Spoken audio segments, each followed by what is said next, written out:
The National Broadcasting Company presents the National Football League.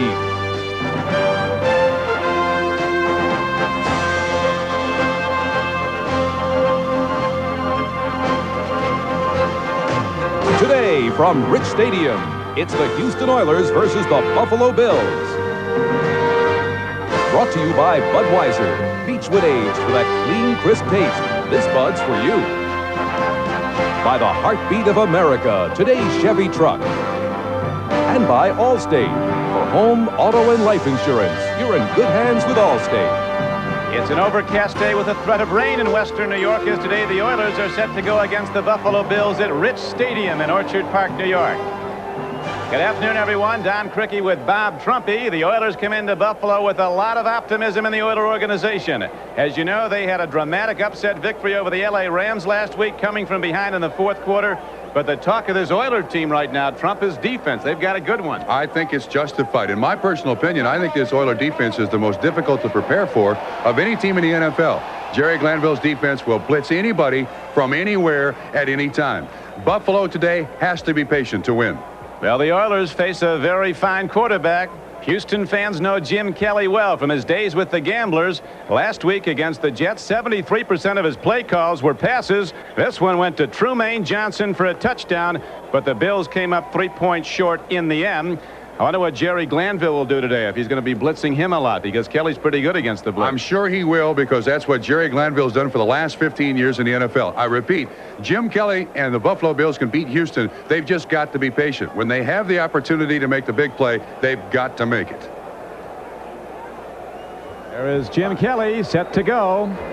Had a big day against the Jets. And there's his counterpart Warren Moon, who has really come out in the new Oiler offense, which is much more wide open. A season ago, his performance tailed off. Had 26 interceptions because when he threw, they were expecting him to throw. Now he throws on any down. Today's kickoff is brought to you by Budweiser, and the Oilers will kick it off to start the game.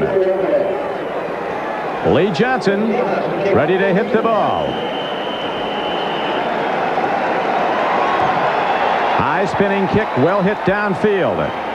From the end zone, Rob Riddick, who scored 2 touchdowns a week ago against the Jets, running from scrimmage, elects not to bring it out.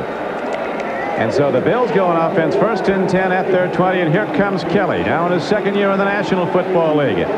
His runners are Greg Bell, a 3rd-year player from Notre Dame, and Carl Byram, a big fullback from Mississippi Valley.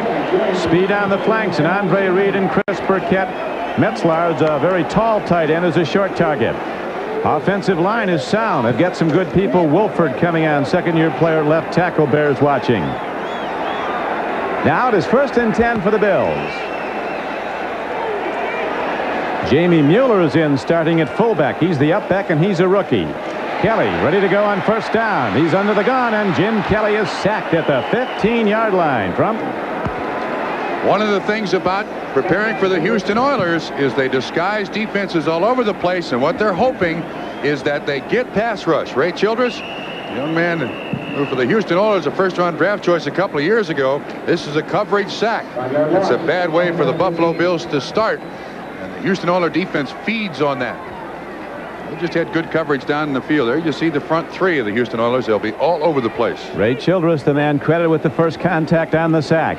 Hand up. Mueller, the rookie back, breaks it upfield, crosses the 30, and he's ahead for a 1st down. So Jamie Mueller called on to start today in his 2nd game in the National Football League, runs for 17 yards, and the Bills get a 1st down. Knocking him down on the play was Donaldson and Grimsley. Oilers with very quick linebackers, although not on that play, and a rookie, Al Smith, starts to get an inside backer. Started against the Rams, did very well. He's a 1st-year player from Utah State. The secondary may be the most underrated in the NFL. Steve Brown and Patrick Allen, 2 excellent corners. The big reason the Oilers give up such a low percentage to opposing passers. Hand off to Greg Bell, and he's out to about the 33-yard line. Childress again with the stop. Ray Childress, if not yet, is going to be one of the great players in the league. A 3rd-year player out of Texas A&M. 2nd player picked in the draft. Childress still learning how to pass rush. When he was at Texas A&M, he used to run over people. He's trying to learn that move around people. He'll be a lot better player. Excellent against the run, and a truly tireless worker for the Houston Oilers. Bills now with Kelly at the helm, looking for 8 yards on a second down play. He'll be throwing. Here comes the rush again. Kelly overshoots his man and very nearly picked up. He was going to Andre Reed, and coming up quickly was the free safety Jeff Donaldson in trouble. If he got it, it would be 6 for the Oilers. Yeah, Andre Reed kind of pulled his hands back in and let Donaldson have a pretty free shot at it. That's what Houston has to overcome. Jerry Glanville's point, this team doesn't know anything about 33 losses in the last 5 years on the road. This is a very young Houston Oilers team, so they really don't talk about it that much, but it is a factor. Now 2 wide receivers come to the near side in Burkett and Reed, and this very fleet Trumaine Johnson's at the top of your screen. 3rd down and 8, Buffalo, no score. Kelly's got a man. It's caught by Ronnie Harmon out of the backfield, and he's out to the midfield stripe. Ronnie Harmon, a second-year player from Iowa, who the Bills are still waiting to perform great things, delivers there with a 17-yard play on 3rd down, the run and catch. Richard Johnson was the man who made the tackle, but Grimsley, 59, was the man in coverage. If you can pick up the blitzers all over the place that you're going to see Houston have it everywhere, and Audrey McMillan, number 26, was right in Kelly's face, you're going to have a receiver open. You just got to take advantage of those spots. He had one there. The zone was back deep, and Kelly hit underneath it. To the run. Oilers giving yards grudgingly as Greg Bell comes in and gets ahead. Bell had 1,100 yards as a rookie runner. He was a surprise #1 draft choice out of Notre Dame. Hurt most of his career there. Went to 880 yards his second year. Last season he was hurt much of the time. Delivered very little. Richard Byrd made the tackle. And I think Marv Levy, now the head coach of the Buffalo Bills, is trying to find out if Greg Bell is going to be a Buffalo Bill or if he's going to be finding his life's work before the first half of the season's over.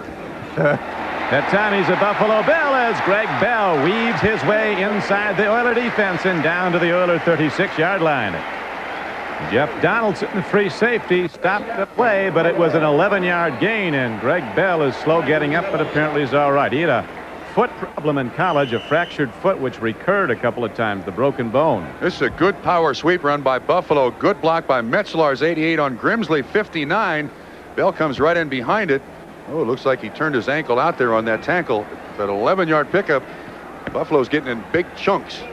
That was for 11. 3 big gainers in this drive. This is the opening drive. There's no score. Jamie Mueller, who ran for 17 yards on his first carry, goes straight ahead this time and is knocked down by Doug Smith, the nose tackle for the Oilers. Buffalo coming off a 31-28 opening loss here at Rich Stadium to the Jets. The Oilers defeated the LA Rams 20-16 last Sunday, scoring 17 unanswered points in the fourth quarter at the Astrodome. This offense of Buffalo, too, make a comment about it. They've got some weapons. They can get the ball up and down the field. Ted Marchibroda is now their offensive architect, the man who coached the Colts to 3 championships or 3 divisional championships, and Donaldson saves a touchdown. Jeff Donaldson, the free safety for the Oilers, going high. Ronnie Harmon had the defense beaten. Kelly just a little bit underthrown. Trump, that would have been in. That's strange, too, that Donaldson playing free safety. He's replacing Bo Eason, who is injured. From behind the defense, look at the people coming. You got 59 Grimsley coming from the outside, but everybody's picked up. Donaldson sneaks in there, and that's twice now Houston's almost made the interception. Kelly was one of only 3 quarterbacks last year to complete over 50% of his passes against this Oiler defense. Oilers beat the Bills 16-7 in the final regular season game. Blitz. Dumps it off. It's caught by Ronnie Harmon, and he dumps ahead, and he looks like he might know they're going to spot him out of bounds short of the first down. Excellent read by Harmon. You can see the cornerback, Keith Bostic coming right at Jim Kelly. See Bostic go inside there. Harmon reads it properly. He's the hot receiver. Riddick, 40, gets a little bit of him. He just slows him up enough that Kelly can get the ball off. If this ball is thrown right in Harmon's gut, he can turn up to make the first down, but as it is, 4th and short. So Scott Norwood will try a field goal. It'll be a long one. 46-yard attempt. No score in the game. He's got enough distance. And he's got it. So the Bills take it down the field on their opening drive against a strong Oiler defense and get 3 from their place kicker. We'll be back with the Buffalo kickoff after this.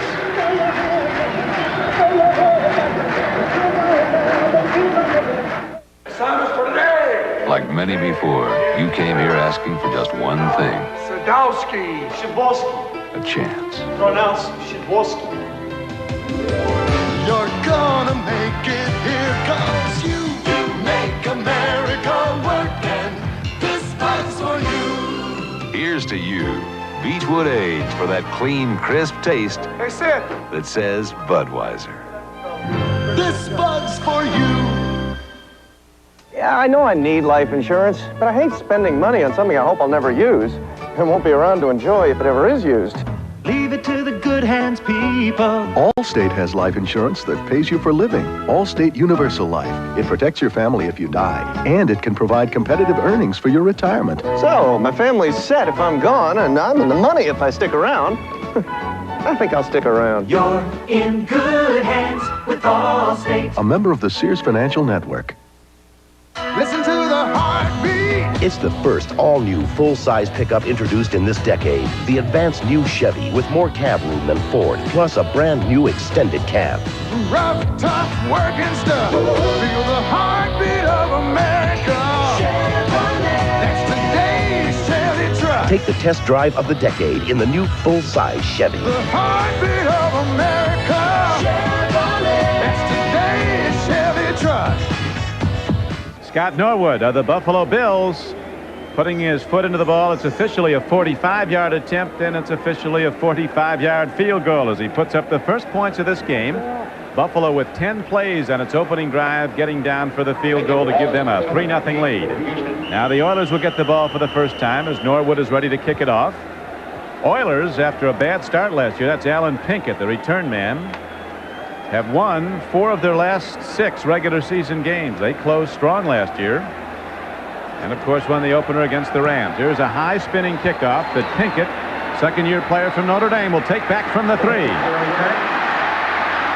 He's a weaver and a dancer, and Alan Pinkett tight ropes the sideline and gets all the way out to the 32-yard line, where they spot him out of bounds. Steve Tasker, a special teams player, got him at a well-done return by Pinkett. Here Trump's Warren Moon has been throwing the ball all over the field. Rozier has started to come on. Had his best game as an NFL player last week with 93 yards running against the Rams. Wallace, the fullback. Givens and Hill are just sensational wideouts. They're small, but they're tremendous players. Both over 1,000 yards catching last year. Williams, the left tackle, has a load against him. Bruce Smith, number 78 at the top of your screen. Some say he's as good as any defensive lineman in the NFL. Fumble. Bills Or was might he have down? it. No. Bills think they... He's down. They're ruling it's down indeed. Tom Dooley, the referee. Remember, in the NFL now, the ground can't cause a fumble. And, of course, with the instant replay, generally these things are looked at a second time. But once that next play starts, there'll be no chance for anybody to look at it. Interesting start by Houston, just a dive straight up the middle.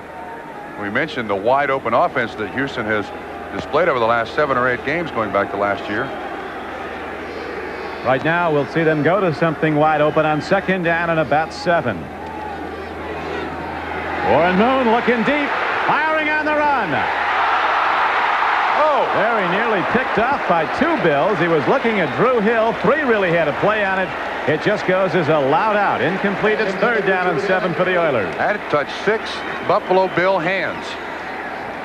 Mark Kelso, the free safety, and Nate Odoms, the cornerback, were right back there in coverage. McNanny, the defensive end at the left side, got 2 sacks last week against the Jets because Bruce Smith, the right end, was double-teamed all the time and triple-teamed some of the time. Shane Conlon, one of the standouts on the Penn State National Championship team, starts at an outside linebacker position for Buffalo. And another rookie, Nate Odoms. Starting at one cornerback, he's nose-on-nose at the top of your screen, playing the bump and run. Bills cornerbacks confident up tight against this Oilers speed. Not close to a connection as the Bills put the heat on. Bruce Smith coming hard. Haywood Jeffries, a rookie wide receiver, was the intended man, and there's a marker down. On the Buffalo Bills are taking a page out of the Houston Oilers. Whoop, penalty on Buffalo. And taking a page out of the Houston Oilers book and blitzing Roland Mitchell, a cornerback. 7 defense. First down. Very expensive rookie mistake, Trump. Nate Odoms, who was playing that bump and run, and Ron Pitts. Was it 37 or 27? I think it was 27, wasn't it? Anybody can help us here? Somebody on Buffalo was holding. Well, the corner, Nate Odoms, 37, was up very tight on the wideout. And so, it was against Nate Odoms, the right corner. Now he's backing off. You'll see when they cut to the play shot. Nate Odoms is way off Haywood Jeffries, who's the top of your screen. Handoff, fullback draw. They'll shut it down. First down carry, good for about 3. McNanny made the knockdown for Buffalo. 3-0 Bills in the lead. 9 minutes and 14 seconds to play in the first quarter. Green Bay beaten badly by the Raiders last week. Out in front of the favored Broncos 7-0. Fans in Green Bay, Trump, were cheering for a strike while the Packers were being shut out. Now second down and almost 8. Oilers trail 3-0. First quarter. Free ball on the field. It's recovered by Houston. But for no gain, the ball is spotted at the 42-yard line. So again, Warren Moon goes to long yardage on third down. Rozier missed the handoff. Bentley was the man that was almost there. The Oilers trying to establish some control of that line of scrimmage, but the Buffalo Bills defense all over them. Now they come with 1, 2, 3, 4, 5, 6 defensive backs, a 4-man front, and 1 linebacker, Darryl Talley. This is a blitz front. You'll see man-to-man coverage in a lot of instances here.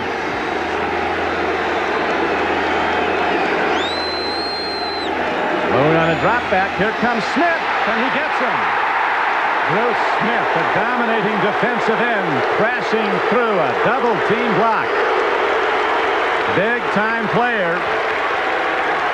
#1 player drafted in the entire NFL when he came out of Virginia Tech. Last year he led the AFC in sacks with 15 and didn't make the Pro Bowl. And apparently sitting and watching the Pro Bowl has really been the fuel for this season. Bruce Smith has lost about 10 or 15 pounds and is really committed to playing football, and that sack showed it. Big rush. Oilers pick up the block. Short punt. It'll come back at Houston. Ron Pitts from UCLA, whose father is the former Packer running back. Elijah Pitts, now a Buffalo coach, runs it back. Walter Johnson, a rookie, made the stop for the Oilers, but the Bills go back on offense, leading 3-0 when we return to Orchard Park. I got it. Great ideas don't always arrive between 9 and 5, so IBM is introducing... The boss will love this. ...the smallest, lowest-price Personal System 2. Distribution, of course. Why didn't you think of that? With the power and advanced graphics to help you take care of business... That was inspired. ...anytime. Aha! Right. I'll sleep on it. The newest member of the IBM Personal System 2 family at your IBM authorized dealer. Today's small cars are tougher than ever on oil. Their high-compression engines not only rev high, they can run hotter than regular small car engines. Their searing heat can begin to break down an oil immediately. That's why there's Castrol, the only leading motor oil that in every grade provides maximum protection against viscosity and thermal breakdown. So use Castrol before your engine does something to get you heated up. Castrol, engineered for today's smaller cars. What's the longest lasting battery you can buy? I'm gonna surprise ya! New Energizer! Sound surpriser! New Energizer! It's up to test! New Energizer was best! Lasted longer than all the rest! Too right! New Energizer! New Energizer! It'll surprise ya! It'll surprise ya! Laboratory tests prove in most devices, Energizer lasts longer than any other battery. New Energizer. Aye. An American tradition continues when the Tigers face the Blue Jays or the Cardinals meet the Cubs. The memories are waiting next Saturday. Watch the left side of the screen, number 69, Doug Williams. All you see is his right leg, but Bruce Smith gives him the outside move, cuts inside. Rozier tries to help, and the first sack of the day for the Buffalo Bills. That's the pressure point on the Houston offense. Kelly has completed 2 of 4 for 22 yards to the run on first down behind the blocking of Wolford and Richer on the left side. Greg Bell gets the ball out close to the 40. That's a man right there. Smith on the stop. He can power rush. He's big enough to power rush at 280, and he's also quick enough at 280 to get around an offensive tackle. So you really have to help your offensive tackle. The game turned on what the Bills thought was a sack of Ken O'Brien of the Jets last week. The official called an incomplete forward pass. Movement in the line as Kelly takes it himself on what might be a broken play and gets out of bounds. Flags down. I think that's on Houston. Going to cheat that line of scrimmage. Get as much pass rush as they possibly can. Create some confusion. Kelly says, yeah, against them. Ray Childress, I think, is the culprit. There he is. Jumps off just a little bit. I think, Trump, as this game wears on, we're going to see Kelly go more and more to number 33, Ronnie Harmon, the running back from Iowa, who the 49ers thought so highly of. They tried to trade way up in the first round to get him. He had a very unproductive first year with the Bills. But today we've seen him make one big play and very nearly a touchdown if Kelly had the ball a little higher. He's been beating the pass coverage coming out of the backfield. Don, it's very sound when you face a blitzing team. On every single pass play, you have what's called a hot receiver. He has no blitz pickup responsibility other than to turn his head around and be a quick receiver for the quarterback. Harmon is a good candidate for that spot. 2nd down and 1. Running back is Harmon. Breaks into the secondary for the moment. Crosses midfield. He has the first down for the Bills. Tackled by rookie linebacker Al Smith of Houston. 7-yard gain. So far, the offensive line of Hull at center, Vogler and Richer at guards, and Wolford and Devlin at tackles, opening some nice holes. Ronnie Harmon cuts back inside. Nice little move here as he gets by Smith, the rookie number 54. And I repeat, when the Bills are picking up yards, they're getting it in big chunks. Harmon on a slant run on first down. Doesn't get much. Al Smith filling the gap, made the tackle. Other backer, Johnny Meads, was also on the stop. It is a 3-0 game. Bills scored on their opening drive on a 45-yard field goal by Scott Norwood. The scoreboard staying the same as we check again. Green Bay still out in front of the Denver Broncos. They're playing at Milwaukee. Your old club, Trump, the Bengals out in front of the 49ers, a team that might be in trouble, San Francisco. Some defensive problems. An old offensive line, too. Kelly stands in.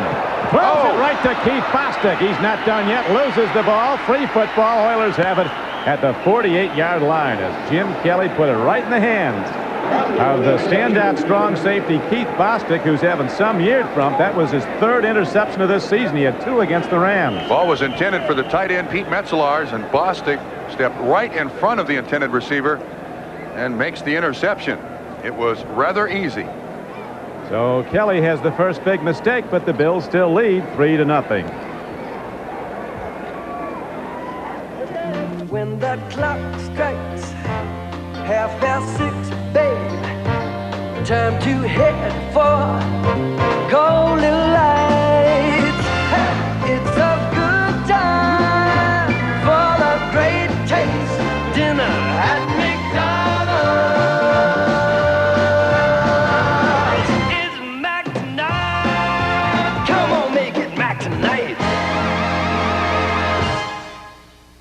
The advanced new Chevy half-ton is all new. Ford isn't, and the advantages stack up. Chevy gives you new 2-tier loading. Ford doesn't. More 2-sided galvanized steel, a bigger, heavier frame, and on top of it all, more standard power with Vortec V6. Want a load of new features?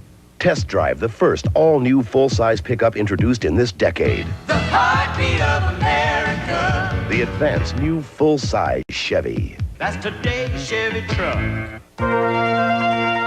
No better value? Right. You get the newest 386 technology in our Tandy 4000 at an incredible price. 386 technology? Yes, it's faster, more powerful, and it runs today's MS-DOS and tomorrow's OS2 software. What about desktop publishing? It's easy. With our laser printer, the Tandy 4000 gives you professional results every time. I see. Better value. Tandy Computers, because there is no better value. Only at Radio Shack Computer Centers.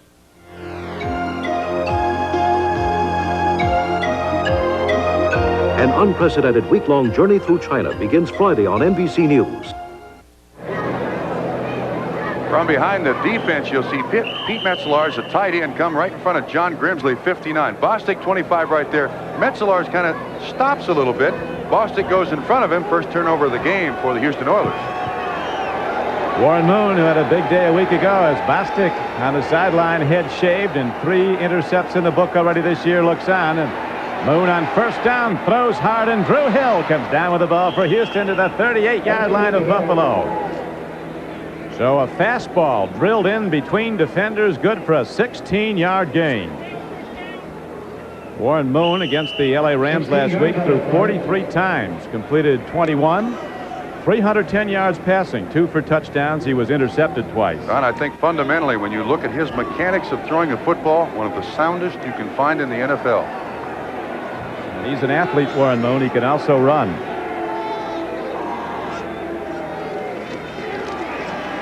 Dump off, goes to Rozier, and he is quickly knocked down. Shane Conlon, the first-year linebacker from Penn State, who grew up very near to Rich Stadium, about 50 miles south of here, makes a big play on defense. It'll be second down and about 14. That didn't fool anybody. They tried a little swing pass, and Conlon keeps his helmet right in the middle of Mike Rozier and is able to make a good saving stop for a loss of about 4 yards. He has the ability to stop drives, as you know, Trump, with his defense. He's a very good pass defender. Was an all-state basketball player. Very quick on his feet, 235 pounds. Now this is where you got to watch Bruce Smith. Up the middle goes Rozier, taking on tacklers. He's to the 36-yard line of the Bills. So on a second down and long play, Rozier gets ahead for about 6 or 7 yards. McNanny knocked down this former Heisman Trophy winner. This one will be coming right at you. The Oilers run a draw trap here. And you can see McNanny, 95, fights off that trap and is there to make the tackle on Rozier, with Leon Seals, 96, helping out, and a host of others. Darryl Talley, 56. 3rd and 9. Now the Oilers go to their red gun offense. 1 running back, no tight end, 4 wide receivers. 3rd and a long 7. They try to get the run, and the Bills are waiting. Big play by the nose tackle, Fred Smerlas, 76. You see what they were trying to do there? They ran right at Bruce Smith. Great pass rusher up the field, and they ran a trap that time. Seals and also Smerlas there to make the tackle. What they're hoping is that Bruce Smith gets way up the field. They can trap inside of him. But the nose tackle, Smerlas and Leon Seals, had none of that. So now, Trump, Tony Zendejas is on the field. Had an excellent season a year ago. Hit on 22 of 27 field goal attempts. Lee Johnson holds. He's got enough into it. And he drills it through. Tony Zendejas hits a super field goal attempt, 52 yards in length. And the Oilers have tied the game at 3-all. That is big. Houston locks it up. They'll kick off when we come back. How does the advanced new Chevy half-ton stand up to Ford? Chevy gives you more standard power than Ford, more cab room, more shoulder room, more two-sided galvanized steel, new 2-tier loading, and a bigger, heavier frame. So how does Ford stand up to the first all-new full-size pickup introduced in this decade? Not very well. The heartbeat of America. Test drive it. That's today's Chevy truck. The years have passed, we face the task. Those boys I called my men.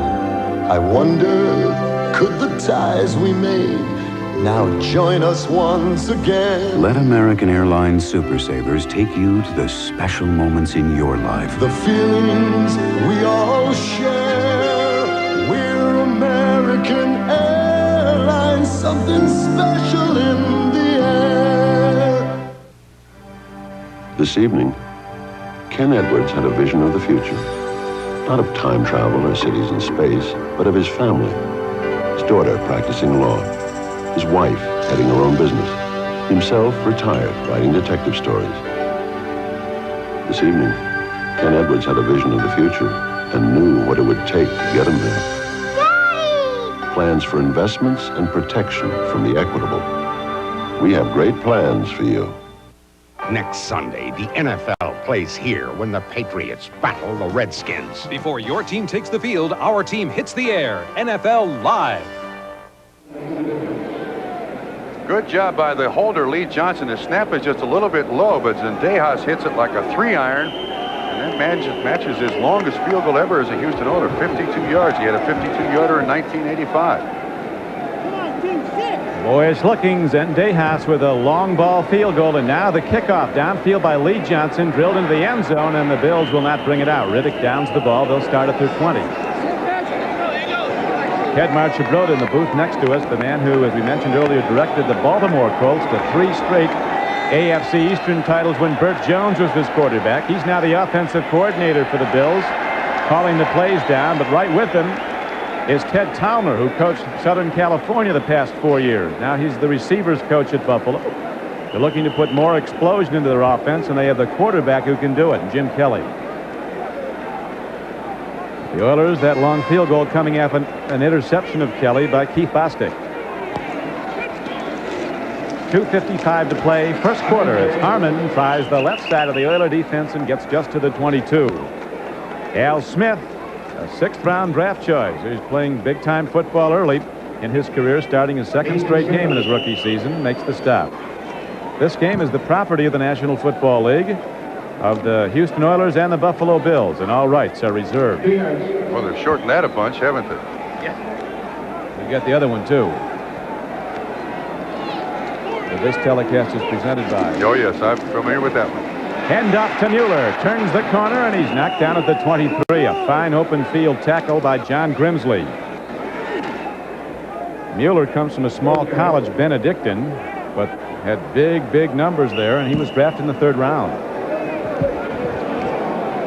Now this is where Buffalo must be very careful. The Houston Oilers will come with 1, 2, 3, 4, 5, 6 defensive backs, and they'll disguise the coverage, and I guarantee a blitz. So everybody's got to be awake here. 3rd and 7. Look at those Oiler linebackers jump up on the outside, ready to shoot gaps if they're there. Somebody left early. And Kelly takes the brunt of a full blitz.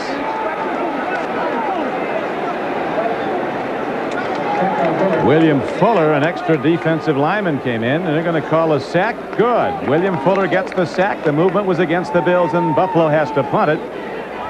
Fuller was untouched. A lot of the Houston Oiler defense is designed to get somebody untouched on the quarterback. He comes from the left-hand side of the screen, and this time it works. John Kidd punting from inside his 5. Hits an end-over-end punt. It'll come back at Buffalo. Up with the ball and running it back is Curtis Duncan, a rookie. He's waffled at the 45-yard line. But again, Houston will start with very good field position. Remember, their last drive started after the interception of Jim Kelly. It resulted in the long field goal that tied the game. There is a penalty marker down. It's against Buffalo. I'm sure Houston will take the field position. Talking to the Oilers, referee Tom Dooley. Just a 33-yard punt and a 3-yard return. The kicking team, the penalty is declined. It's first down. Generally, that means there weren't enough guys on the line of scrimmage, Don. Marv Levy, the Bills coach, is a special team specialist. He began in the NFL his career with George Allen and the Washington Redskins. They won a lot of games on special teams play. And that's one area he wants to shore up on this Bill team. Warren Moon and the Oilers set to operate again with the game tied 3-3 and 1:20 to play in the first quarter. Mike Rozier, slant run, good for a couple 3 yards. Tackle on the play by Shane Conlon again. And it almost appears to me that Houston is somewhat afraid to go back 5 or 7 steps and let Warren Moon stand there with Bruce Smith breathing down his throat. They're going to try to protect him as best they can. They're going to have to use a running back to assist Doug Williams as an offensive left tackle. 2nd and 6.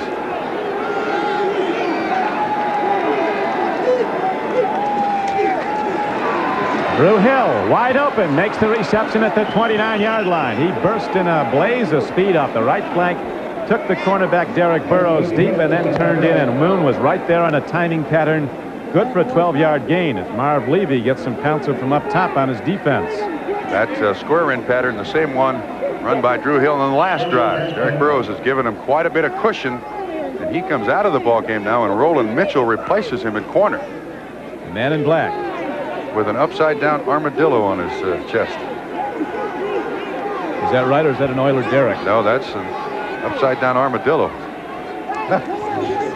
Warren Moon takes a look, swings it out. Well thrown ball and a nice catch. But then a big hit is put on by Darryl Talley, a linebacker who was not expected to play today because of back problems. Fifth-year player from West Virginia, number 56, and that'll conclude the first quarter of play. So the Oilers are driving, and the game is tied 3-3 when we come back to Rich Stadium. It's not too late to do something about the Vietnam War. See Platoon and understand. See Platoon on video soon. You know what this party needs? Spuds MacKenzie. There's a super party animal. Come on, baby, do it now, Spuds MacKenzie. His name is Spuds MacKenzie. Ooh, party hard. With a party ship in sight, a cold light puts him in a party frenzy. Spuds MacKenzie parties right with only Bud Light. He knows everything else is just a light. Go, Spuds, go. Spuds gives motion to the ocean. This water damage is going to run $750. What would have stopped it? Thompson's Water Seal protects wood, brick, and concrete with its special waterproofing formula. Thompson's Water Seal, a great defense against repair expense. Don Cricket with Bob Trumpy back at Rich Stadium. We got a good one going here, 3-3. So far, the Oilers have made the big special teams plays, though. And also, the big turnover by Jim Kelly and the Buffalo Bills hurt a great deal. To that point, the Buffalo Bills had handled the pressure and also the blitz of the Houston Oilers very well. Now, my guess right now is that Walt Corey of the Buffalo Bills has got to come up with a blitz here to try to stop the momentum of the Houston Oilers. This drive started at their own 45-yard line, and you got to create that third down and long situation to keep the Buffalo Bills in the game. Numbers about even. The only difference that one interception by Keith Bostic.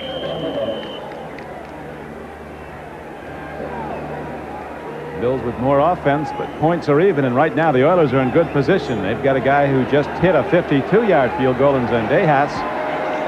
Ready to come in again if the drive stalls. Right now it's 2nd down and 8 for Houston at the Buffalo 27. Markers down. But look at the running back take off, and that's Ray Wallace down to the 9-yard line, fumbles the ball, and the Oilers have it at the 8. They might go. It's very obvious to me. I think that flag is going to be on Smerlis, the nose tackle. You see Jerry Van Clanville saying, decline the penalty, decline the penalty. But what they're doing is running at Bruce Smith. We got defense, offsides, the penalty is declined. First down, number 76. Bruce Smith comes with that wide rush so often, Trump, as you know, and they've been going inside him. At least they did on that play. That's right. And the other thing is that fumble goes back to the spot where it was fumbled, because you can't advance a fumble in the NFL anymore unless the same guy who recovers it fumbled it.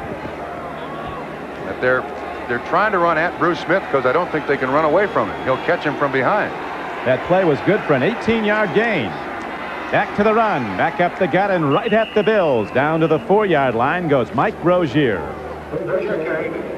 Played 28 NFL games, and his best was last week when he ran for 93 yards versus the Rams. They say he has a new attitude right now, Trump, looking to run over people. I guess he always played that way. But in his first 2 seasons, he was not a Heisman Trophy winner, at least in the pros.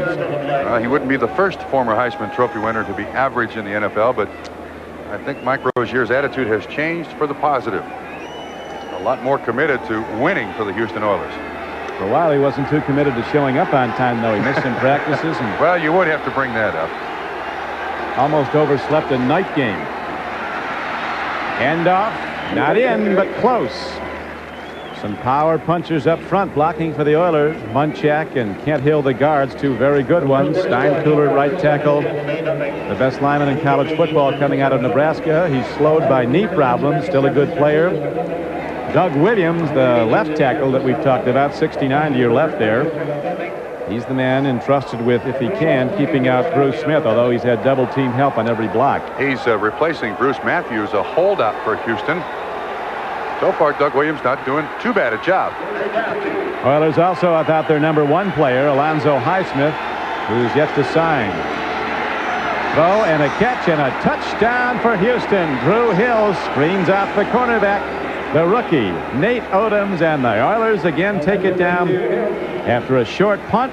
Again, good field position, and again the Oilers turn it into points as they score the first touchdown of the day to take a 9-3 lead. I think that's a veteran taking advantage of a rookie. Nate Odoms, a rookie out of Wisconsin, has got to look back at that quarterback. Somehow you got to have an eye on the receiver and also an eye on the quarterback to know when the ball's coming. Zendejas, concentrating on the spot, delivers the extra point up and good. Now with 13:06 to play in the first half, it's a 10-3 game Oilers. Drew Hill right in front of you there. He looks back. Warren Moon throws this ball, and Odoms is right there. But he doesn't see the ball coming in, and therefore he can make no effort to stop the reception. As it is, it goes for 6. There are about 20 small sedans to choose from out there. But if you're looking for the best value, you can stop right here. The new Mazda 323 SE has a bunch of technical sophistication like fuel injection, a list of standard features that just won't quit, all backed by the best warranty in its class. I'm not kidding. You've got to check out this Mazda 323. A better economy car value comes from our intense commitment to your total satisfaction. That's the Mazda way. Okay. All right. I just want to say I'm glad our friends from marketing and accounting can be here with us to share this. Yeah. Whoa! They're eating all our cake, too. I know for some of you, I'm just the guy who chose the computers. But what I am proud of is how we've helped each other. Now, everything that Fran's bean counters do helps us. And ditto for Kelly's people in research. But what's important is, it's not just the 3 B's that make us smarter. We make us smarter. Did you see the paper this morning? Yeah. This is why we did what we did. All right. Why we made the choices we made. Tomorrow, I leave for the West Coast office. They're back where we were a year ago. Now, I hope they're as good as you guys.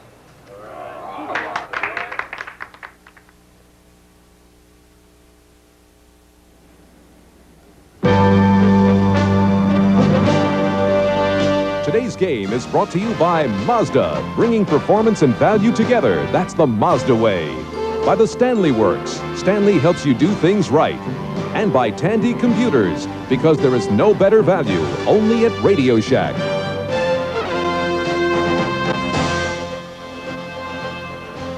Back to live action. Rob Riddick returns the Lee Johnson kickoff for Buffalo. He's across the 25 and out close to the 30-yard line. Run out of bounds on the play by Alan Pinkett of Houston. Oilers, though, after a short punt by the Buffalo punter, John Kidd, end up with a 7-play, 45-yard drive. On the payoff end was Drew Hill. 2-yard touchdown pass from Warren Moon, and the Oilers, with 10 unanswered points, have come from behind to take a 10-3 lead. 12 minutes and 55 seconds to play in the first half. Sun now shining brightly. Threat of rain has gone away. Temperature in the mid-60s, and wind, often a factor here in western New York, is not a problem today. Kelly against a rush. Childress is after him. Kelly lets it go. Man is out there. Burkett! He has the ball down to the 24-yard line. Chris Burkett, a big, rangy, speedy receiver who averaged over 22 yards a catch last season, beats Steve Brown, and Jim Kelly throws a perfect ball, 46 yards. It's a first down for Buffalo. And it starts with good pass protection. They run a game, Houston does, up front. Ray Childress almost gets to Kelly. You'll see him coming from the right.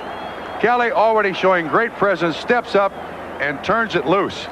This Kelly guy, with his strength of arm, Marino gets an awful lot of conversation, and Elway gets an awful lot of conversation. This guy's in the same category. Kelly putting it up again, drills it. Man is a little bit high on Andre Reed. He had a step on the defender. Steve Brown running a post pattern. Andre Reed, a much shorter receiver than Chris Burkett.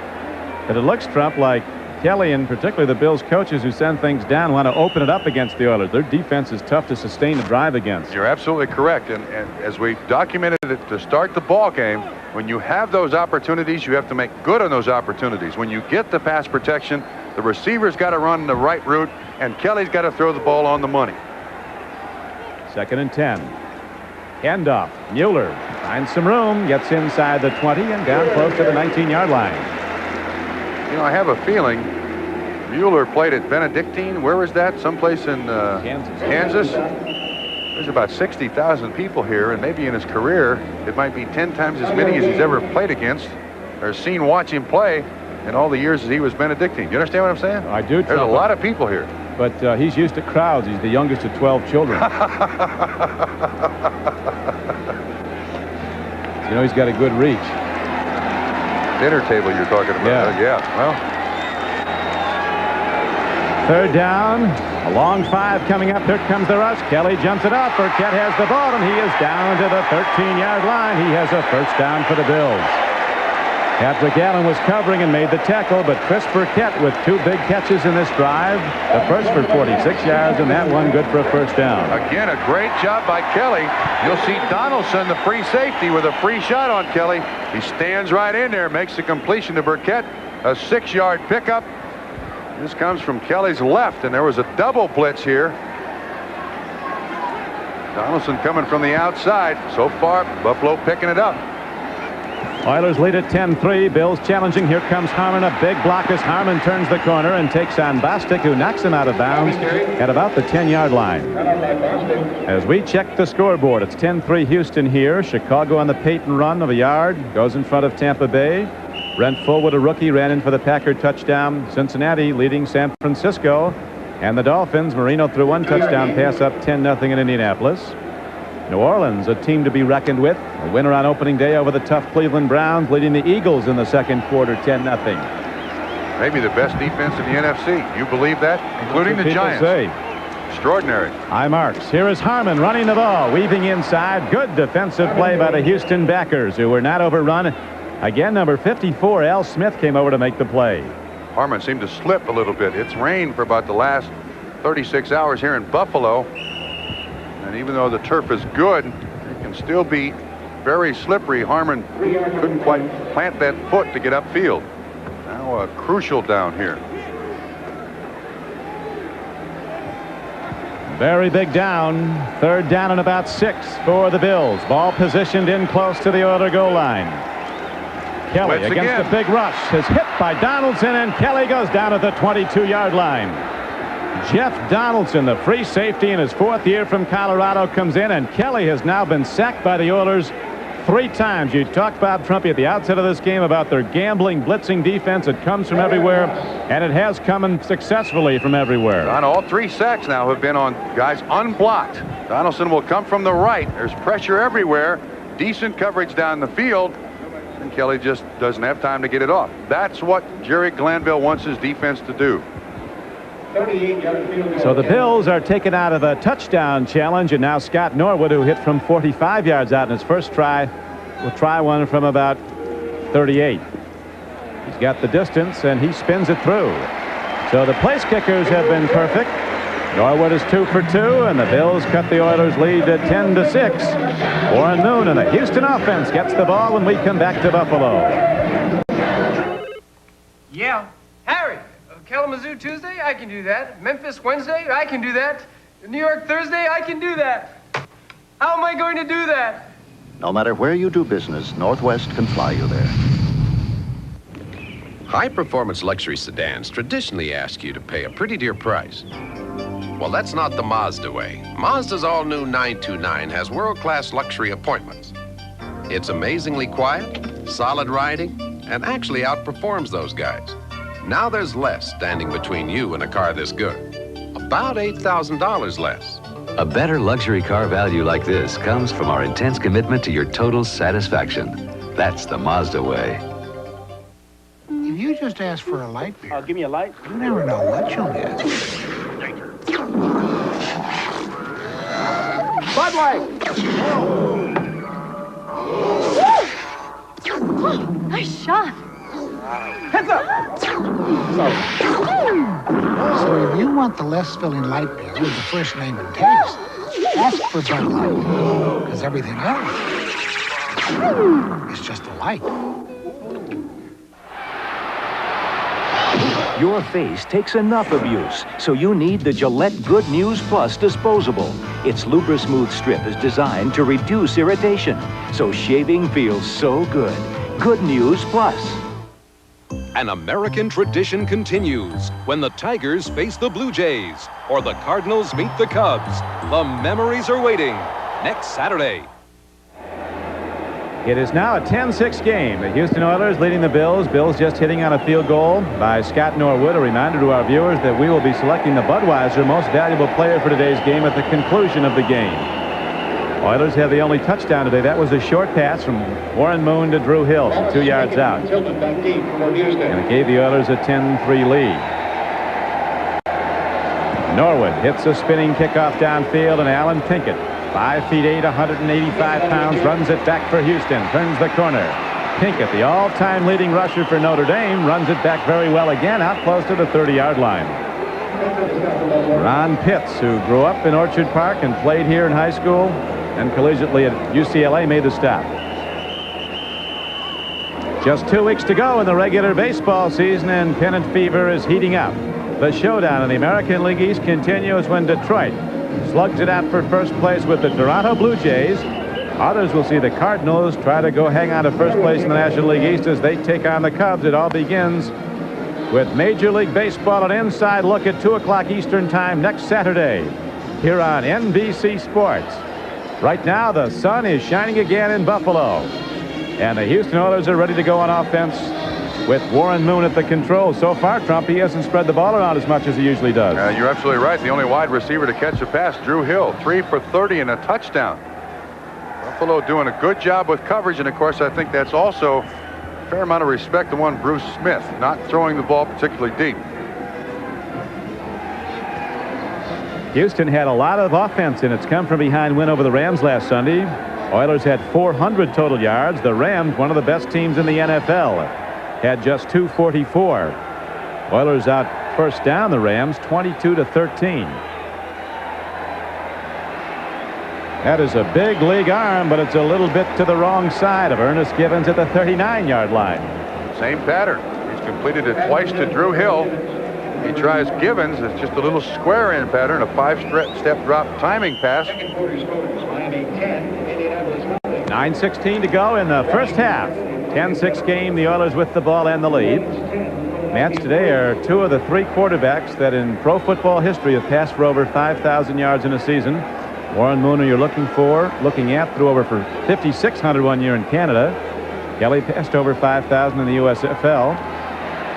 Mike Rozier runs the ball on second down and 10 and doesn't get much, and here's a marker down. The 3rd quarterback to pass for over 5,000, the only one to do it in the NFL. The best in the game, Dan Marino of the Dolphins, who threw for a touchdown today as Miami leads 10-0 at Indianapolis. Flag will be against Houston.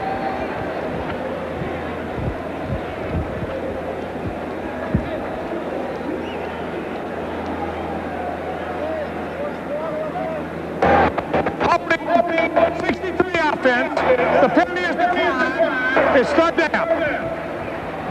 Mike Munchak, one of the best in pro football at his position, the left guard for the Oilers, now in his 6th year from Penn State.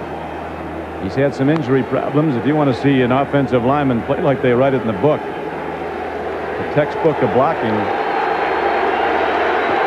he doesn't knock him off the ball. He knocks him off the screen sometimes. When he's healthy, you're right. Watch Smith here, 78. 3rd and 10 Oilers as Moon sets up in the shotgun. Lets a long ball go, and it's well overthrown. Ernest Givens has interfered with a very poor call that'll be overturned. That is a prediction here. No, they don't. Not on penalties, Don. That's going to be on Mark Kelso. The ball was overthrown. It was an uncatchable ball, and the hit came after it flew overhead from. But the instant replay official cannot overrule a penalty. That's not the function. Right. That's not the function of the instant replay. I do believe this is a good call. I disagree. Overthrown ball. Because Kelso could see the ball coming in.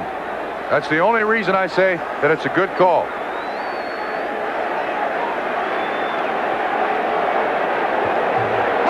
Personal foul is the signal.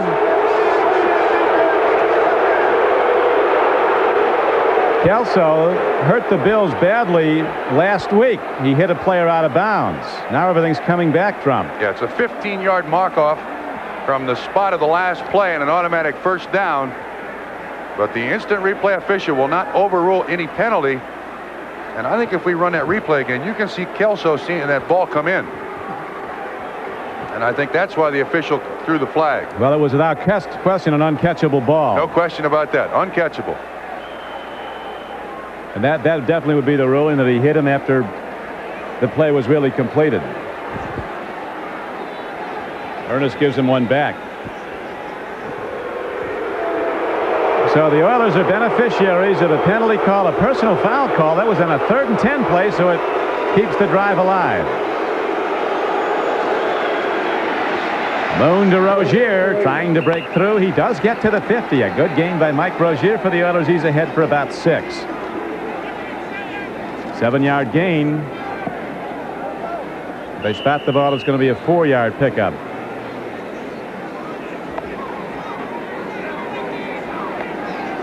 Game clock running with 8:20 to play in the first half. Gibbons comes to the near flank. He's against the rookie Nate Odoms. Now the give goes back up the middle, and Mike Rozier takes it inside the Bills' 45-yard line. He's down to the 44. It's a first down for Houston. A check of the scoreboard. Cleveland on a field goal has taken a 3-0 lead on the Steelers. Bears lead cut to 7-3 over Tampa Bay. Miami now holding to a 10-7 lead as the Indianapolis Colts have scored a touchdown. 10-6 is the score here. Houston is the leader, and the Oilers, beneficiaries of the penalty call against Buffalo, kept the drive alive. Rozier with the bad hands on that play, looking to run before he got it. He's not the first to do that. You know that linebacker's out there in your face when you're a back coming out of the backfield. Rozier goes out of the picture to your left. And you know that linebacker's got you in his sights. Shane Conlon, 58, was the closest man. And the best thing to do is catch it quickly. That's when you tend to drop it.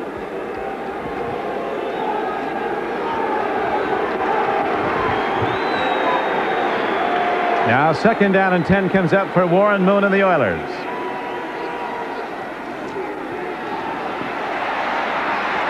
Ray Wallace broke a big one earlier, remember, that got them down close before they scored their first touchdown. Gets ahead for a 9-yard gain. Now let's go to NFL Live in New York. All right, Don, Gary Hogaboom back at quarterback for the Colts. Throws 17 yards to Matt Boozer for a touchdown. The Colts have lost 13 straight to the Dolphins, but they're keeping it close today. 10-7. Hey, Don, tell Trump Jimmy Cephalo sends his best.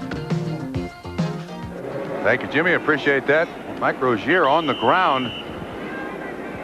Once again, trying to run inside the pass rush of Bruce Smith and got it done. We have an Oiler down being attended to. We'll be back to Rich Stadium after this. Fans, please. Mr. Garfield, welcome to Embassy Suites Hotel. My room. Oh, all our rooms are really 2-room suites for the price of a single room. Beautiful. Don't change a thing. The living room, sir. Love what you've done with this room. The bedroom. This is great. I need my space. And of course, you'll want to take advantage of Embassy Suites free breakfast. Food. Served every morning. At Embassy Suites, you don't have to be a fat cat to enjoy the sweet life. I resemble that remark. Stanley. We open doors all across America. Doors that open wide and welcome you inside. That open up to your special day. Doors that get you on your way. Stanley doors for London eyes that bring you in when it's warm and dry. Stanley Doors for the quality of your life. Stanley helps you do things right. There's only one way to appreciate Zenith's 27-inch stereo television with breathtaking sound by Bose. Go hear it. Zenith and Bose. Quality. And there's never been a better time to go hear it than now. Just trade in your old TV at participating Zenith Bose dealers and get up to $200 off Zenith's 27-inch digital TV with stereo sound by Bose. Offer expires October 31st. See what a busload of NBC stars did over the summer in an all-new movie. Hit it, boys. If it's Tuesday, it still must be Belgium. Monday. With Bob Trumpy, this is Don Criqui back at Rich Stadium. Big crowd on hand as the Oilers and the Bills are hooking up. Houston has the only turnover of the game, an interception of Jim Kelly. They subsequently turned into points, and now they've capitalized on a Buffalo defensive back's mistake, a personal foul that kept the drive alive. Bills come a hit, and now their defense fired up. Alan Pinkett got the call, and he does get the first down. A short yardage play. He gained it down to the 33-yard line. McNanny made the knockdown for Buffalo. Kind of interesting. They take out a 6-foot, 220-pound running back in a short yardage situation and put a 5'8", 180-pound running back in. He's a player, though. Notre Dame's all-time leading rusher. That says something. Blitz is picked up. Well done by the Oilers, and Givens takes it down. A big hit on him by Derek Burrows. But Ernest Givens, who caught 6 passes for 117 yards last week against the Rams, makes a big play for Houston, and despite the hit, comes back smiling. Tough little kid. This is an excellent job by Houston picking up the blitz, recognizing the blitz. The hot receiver is Ernest Givens out to the sideline, and he knows he's going to get shillelagh'd, but hangs onto the football for about an 8-yard pickup. Only way you can cover Ernest Givens is with a net. Hand up to Rozier. The yards coming tough, and again he pile drives inside the Bills' 20-yard line, and he gets a Houston first down. And in my conversation with Marv Levy yesterday, the head coach, director of operations for the Buffalo Bills, this is his worst fear, that this defense is not strong enough yet to stop anybody. When they start a drive, it doesn't seem that Buffalo is able to stop anybody. And of course, that penalty was the thing that extended the drive. And the penalty by Mark Kelso, personal foul, and the Houston Oilers are really in sync right here. They really are, and that time a trap block sends Rozier shooting up the middle on a first down carry. He's down to the Bills' 13-yard line. Bills had a lot of trouble stopping the run in the preseason, gave up over 5 yards to the average rush of their opponent, and Houston, with a lot of power in its front wall, is pushing the Bills off the ball at the snap. Time of possession against the Buffalo Bills has been remarkable, absolutely remarkable. And they just don't get Jim Kelly on the field that many times in a football game. But a personal foul call on an incomplete pass on 3rd and 10 kept this drive alive. Rozier loves to hit, and he does, and he's very close to another Oiler first down. Rozier is down close to the 8-yard line. Ran right over Lawrence Johnson, the strong safety, put his helmet down and ran right over him. That's one of the big changes mentally about Mike Rozier. He ran over Lawrence Johnson 48. That's Kelso, the free safety, who assisted on the tackle. It was a first down for Houston. Rozier, with a lot of cutting speed, also has overpowering straight ahead ability. 5'10", 205 pounds. Back to the money, and Rozier takes it into the end zone. Nobody laid a glove on him, and Mike Rozier puts the Oilers in front 16-6 in an 8-yard burst up the middle. Same play, same trap block, and Mike Rozier's in the end zone.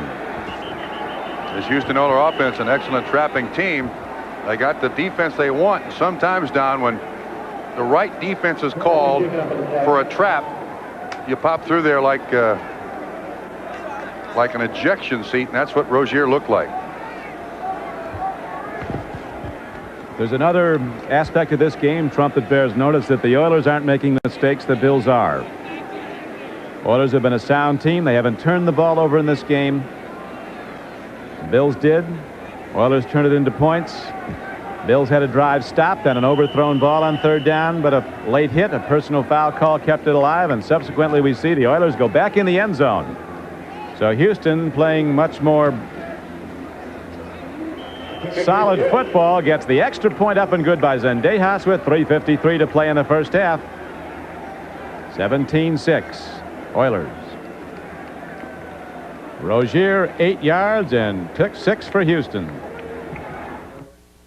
As the years go by, I know I'll always have a friend. Just as long as you stand by me. For over 100 years, friendships have been formed and kept over the quality beers of Anheuser-Busch. Darling, darling, stand by me. Oh, stand by me.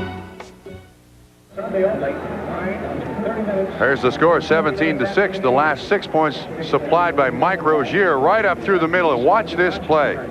Excellent lead block. Good pressure by the center. Good job by Pennison. And actually, I thought that was a trap because it opened so quickly. It wasn't. It was just a push block.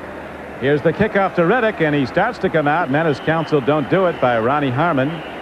And so the Bills will start from their 20. The Oilers just going 72 yards in 13 plays with Rozier on the payoff end from a yard out. As Mojo gets a big hand. The Oiler man who comes out and gets the kicking tee. They hadn't seen him in action in Buffalo before. Here's Jerry Glanville. Yeah, my ball club's in the end zone. We'll take the points. Now, if you think the Houston Oilers defense was crazy and caused them problems before, with a 17-6 lead, it gets a lot more crazy. They've already sacked Jim Kelly, have the Oilers, 3 times in the first half. 3:46 to play in the half. 17-6 Houston. Throwing a catch to Burkett, but not for much. Patrick Allen didn't give anything deep, so Burkett turned out on him, and the play is for a short gain. It does stop the clock with 3:36 to play in the half. Buffalo needs to get some points before this half. You know my feeling on drives ending halves and starting halves.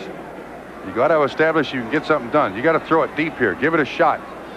Try to get Burkett open on the slant again. Kelly threw 42 times last week against the Bills, completed 25 for over 300 yards. And he's going to have to put it up all the time today if they fall any farther behind. A long lead pass for Burkett. Too much on it. Incomplete. It brings up 3rd down and 8 for the Bills. That's a good call. The fans here in Rich Stadium don't like that. I think that's a good call by Buffalo. You got to somehow stretch that defense as best you possibly can and hope that your wide receivers can beat that man-on-man coverage. There's Marv Levy, head coach, and as you documented, Ted Marchibroda, the offensive coordinator.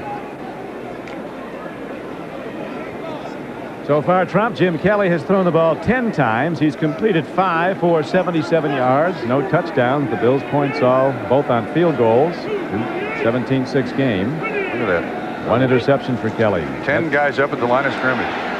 Beautiful play by Kelly, but Harmon never looked back. Full rush on Kelly. Stood in the face of it. As you pointed out, the hot receiver's the man who goes to the open area of the field where the blitz comes from, and Kelly put it right to him, and Harmon never looked. That time, Doug Smith, 99, runs a loop, comes from the right-hand side. See 26, a defensive back coming in there. Harmon just didn't turn around. If he does, it's a completion for a 1st down.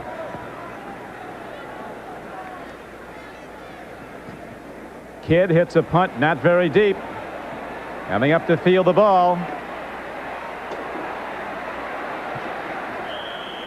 It's Curtis Duncan, the rookie, who is back to the 42-yard line. Last week now when the Bills played the Jets got the ball after the Bills tried a 4th down and 3 and didn't make it. Got the ball with about 1 minute and 35 seconds left to go. Got the ball in the end zone. That's just a 36-yard punt and a 1-yard return. Houston again with great field position. Stay tuned for NFL Live at halftime with Frank DeFord's essay and all of the latest scores and highlights.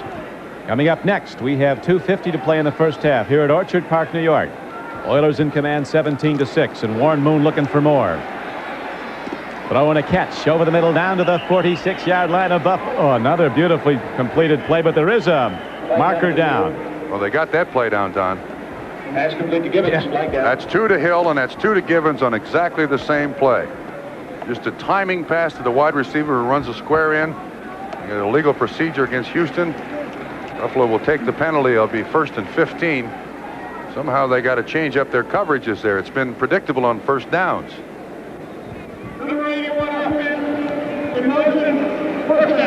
Ernest Givens, the receiver. So he's done wrong today. Yes, he has. He's done a lot right. Wouldn't be surprised if they wouldn't come back with the same play. Buffalo's not come close to stopping that one yet. Givens was a second-round draft choice a year ago out of Louisville. Dwight Gooden struck him out twice in a high school game, and he decided to concentrate on football. His father spent time in the Indians organization. Ernest Givens. Here's a quick throw. Big arm by Moon, but again, he's to the wrong side. Coming off the flank on the far side of the field was Willie Drury. Running a pattern for the first time, and it's now going to be second down and about 16.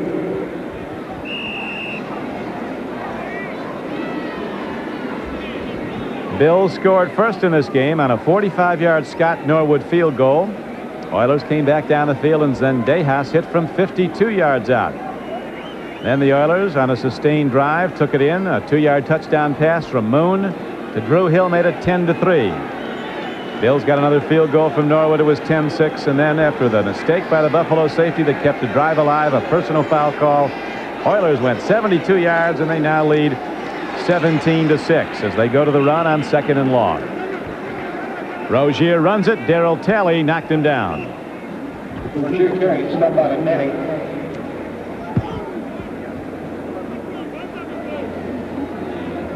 Game clock down to 2:11. Looks like Buffalo Trump called a timeout. Well, they want to try to stop the clock so they can force a punt and have time left to get some points at the end of the first half. Not bad thinking. Let's hope it works that way. So we'll check the scoreboard while there's a timeout on the field with the Oilers in the lead here, 17-6 over the Bills. Cleveland still holding to a 3-0 lead over arch rival Pittsburgh. Miami's extended its lead now to 16-7 after leading 10-7. Atlanta, humiliated last week at Tampa Bay, has come back to tie the Redskins in the second quarter, and the Eagles have come from 10 points down to tie New Orleans.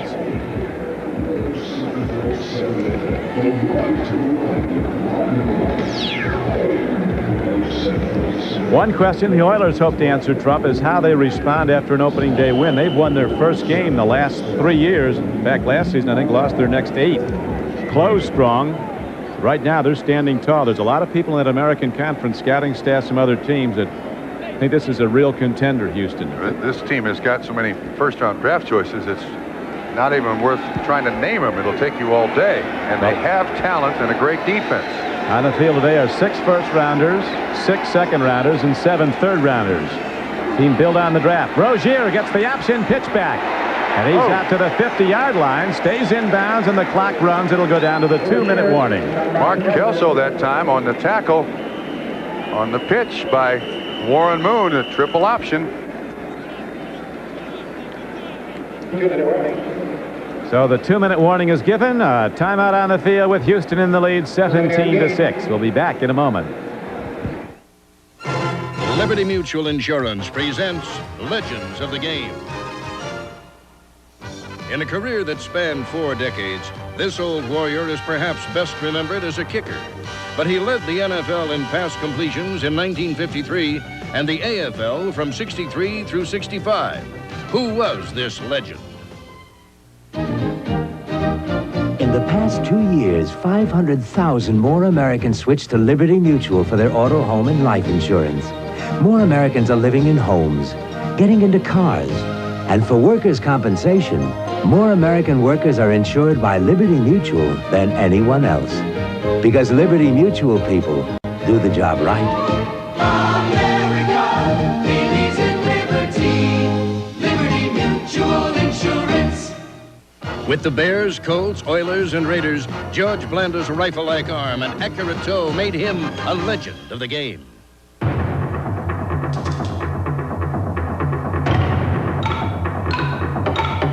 Strenuous testing like this has led Mazda to have so much confidence in their cars and trucks that they've got a new bumper-to-bumper warranty for 36 months or 50,000 miles. I'd say that's doing things the Mazda way. A better warranty like this comes from our intense commitment to your total satisfaction. That's the Mazda way. Oh, it's not just human nature, this need to race the wind. But unfortunately, man cannot fly. Oh, but horses do.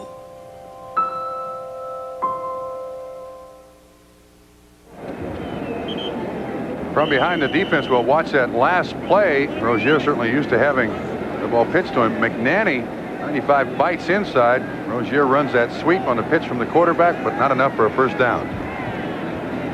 So the drive stalls. That hasn't happened for a while as Rozier gets some rest on the sideline, and on the field to punt is Johnson. Bill setting up an 10-man rush. One man's back.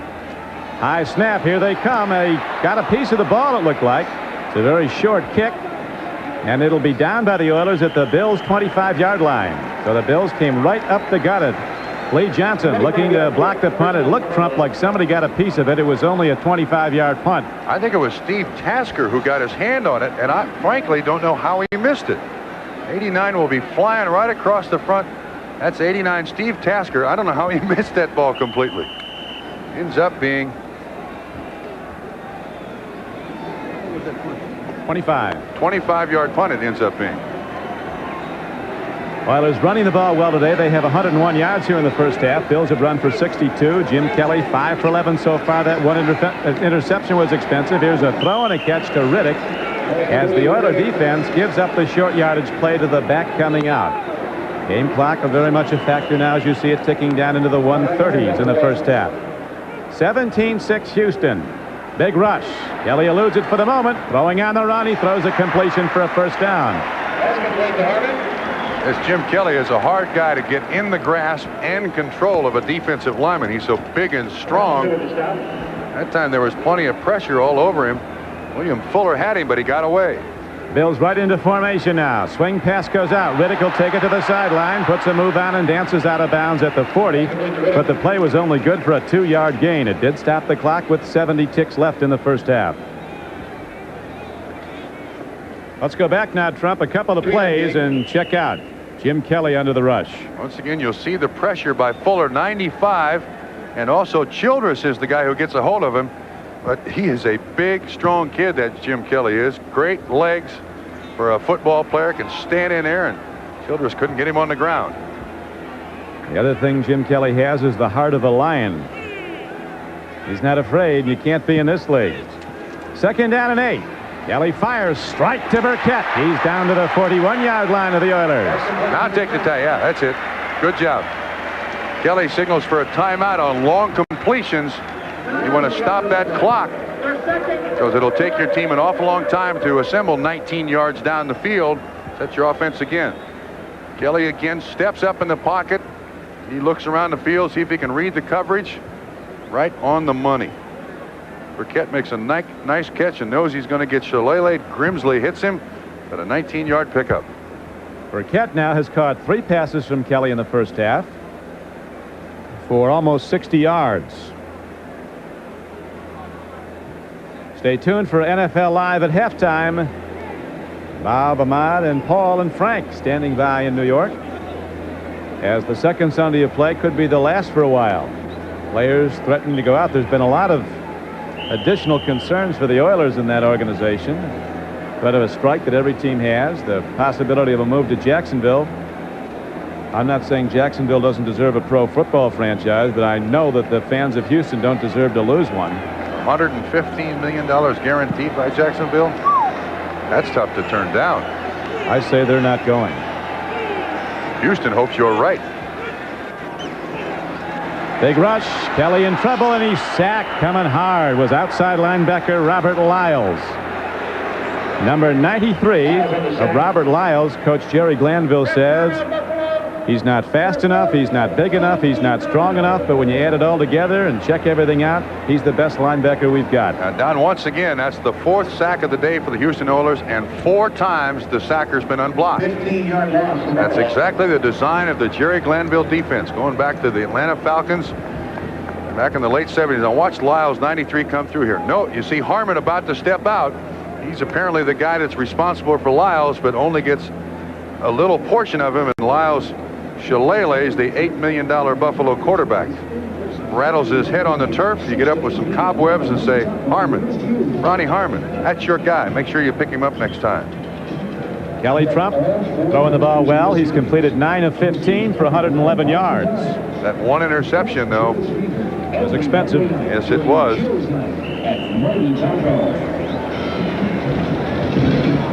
So now with the ball positioned at the Bills' 46-yard line, second down arises in 23. Big penalty. Showing blitz again here, Don. Look at that. 10 guys up at the line of scrimmage, and they drop off. Kelly stands in, fires it downfield to the 40-yard line. Was it a reception? Official comes in and rules it came in on the one hop to Trumaine Johnson. So the clock is now stopped with 52 seconds to play in the first half. The Oilers continue to lead the game 17-6. The Bills, who've had some expensive mistakes here in the first half, and the Oilers have been a big part of those mistakes happening. Bills trying to get something up before halftime as a bright sun now shines through the clouds. Overcast day and a distinct threat of rain. In fact, rained rather hard this morning. Kelly on 3rd and 23. Gets some time this time. Marker down the line of scrimmage as Kelly lets her fly, and he throws a strike down to the 32-yard line, very close to a first down, but there is a marker down. Don, I think that's going to be against Houston. I think that's defensive holding, which would be an automatic first down. Houston just made a giant mistake to extend the drive by the Buffalo Bills. The Bills have to take this penalty in my estimation. It's going to cost them a lot of yards, but I think it'll give them a first down. I think you are right. And Kelly's talking to Tom Dooley there to decide exactly what's going to happen. I think he's got to take the penalty because it gives him the first down. If he takes it right where it is, it looks like it's going to be 4th down at about 2.5 or 3. Breaking the action, our producer today for NBC Sports is David Stern. Our director, Brian Sheriff. There have been a couple of big plays in this game. 49 defense. And that's the first major mistake by the Oilers. They got Allen on the hole. Patrick Allen, a 4th-year player from Utah State. So the Bills will have the play come back. They had the big gainer on the pass, but now they get first down. Yeah, 39 seconds left. They only get 5 yards on that penalty, but the first down is what they're interested in because that was 3rd and 23. One thing, Trump, that's very apparent about the Buffalo passing game under Marcia Broda, he wants Kelly in the pocket. A couple of times Kelly had room to sprint out, but he wants his quarterback in the pocket. And the Oilers have really put the heat on the pocket and Kelly with 4 sacks in the first half. Game clock down to 36. Kelly throws a strike to Riddick, turns upfield, looks for the sidelines, and he didn't get there. So he gambled, got a few yards, but it was expensive. There's a coaching point for you. You don't struggle for inches in the final 30 seconds of the half. You try to save seconds. Kelly throws the ball down. He can do that, not grounding. It stops the clock, and Jim Kelly not happy with the decision by his running back at trying to turn it upfield but staying inbound. That's exactly why you throw the ball to the sideline. And I repeat, in the closing stages of a half or a football game, when you're trying to drive, you don't try for inches. You try to save seconds. Always get out of bounds. And Riddick does a good job. Kelly's looking at him all the way. He throws it out there because he's the closest man to the sideline. And then he realizes, oh no, I got to get out of bounds. It doesn't. It cost the Bills another timeout. And a very good tackling job done by Robert Lyles, who came across to make the stop inbounds. Offside Houston. So Burkett comes down with the ball at the 16-yard line with 15 seconds to play. That's a great catch. Bills are out of timeouts, though, and there's a penalty marker down on the field, and there's also the player down. Chris Burkett, who made another big catch, that one for 22 yards. Now the clock is stopped because of the penalty. But this catch they'll take. Well, you don't want to ever wipe a catch like this off of the books. Watch this. He goes up, knows he's going to get hammered, hangs on. Audrey McMillan on the hit. Wow. He could be on his way to a career game. Burkett with 5 catches for 95 yards. And the estimation of the officials, if they feel that the player is legitimately hurt, they'll call a timeout and then start the clock as soon as he gets up. Watch this catch, though. He goes up, knows the guy's there, hangs on. What Jim Kelly should do would be, in my estimation, to get his team to the line of scrimmage, because as soon as they... Here's Tom Dooley. Hit one play. Oh. Okay. Okay, no jeopardy here because of the penalty on the defense. As the old saying goes, they love a gambler until he uses. No pun intended with Kelly being a former gambler, but does he go over the middle now and shoot for the end zone with no timeouts? That's going to be a lot more open than the side. Well, what's going to happen here is Houston's going to come with a blitz, I would bet. And I think the middle of the field is the spot that will be open. Watch the blitz. 15 seconds to go in the half. Kelly looks, fires for the end zone. Marker's down. It's overthrown to Andre Reed. Is it a holding call against the Bills? Marker down in the Buffalo backfield. It's against the Oilers. Kelly's clapping another holding call against Houston. But the game clock is down to 10 seconds, so Kelly will probably throw once more. If he doesn't get it in, they'll go to the field goal. You have to wonder, watching the way they've marched down the field with this drive, whether they won't go to just to a wide open offense against Houston in the second half. They call it on Doug Smith, illegal use of the hands, and that's generally to the face of an offensive lineman. You're right, Don, but you got to also take into account the defense that Houston's playing. To this point on the field, pretty much of a prevent. I'm beginning to believe that the prevent defense prevents only one thing. Winning, huh? No, yeah. You score later as opposed to scoring now. That's what it prevents.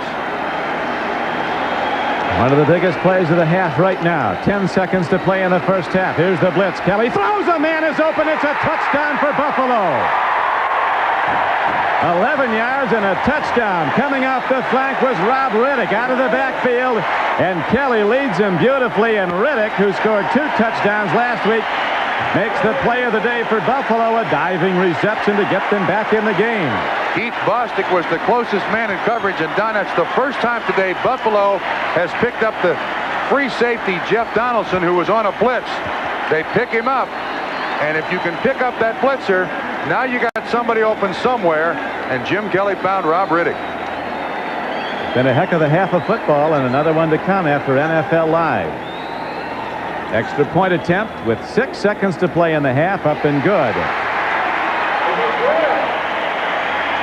So the Oilers will get a crack at running one back. Watch this play. Watch the left side of the screen. You'll see Jeff Donaldson come out of the left side of the screen. Where is he? He's picked up. No, he blitzed inside. He's picked up. And that's the first time in the first half that they've done that. Bostic got caught up in the wash. Buffalo learned. They figured out a way to get it done. Here's Donaldson, 31. He couldn't quite get to Kelly to force the quick throw. Riddick finds the end zone. Buffalo back in the ball game.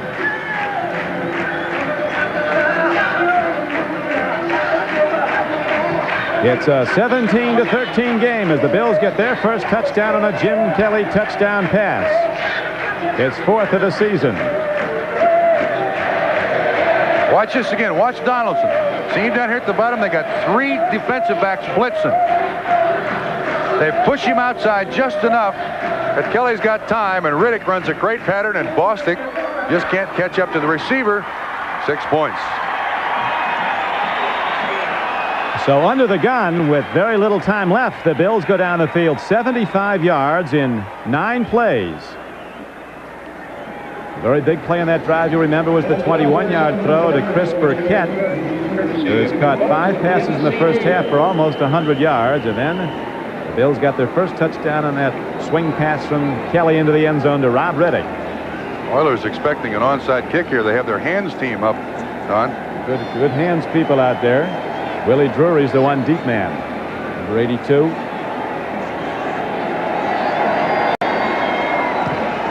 Bounces one downfield.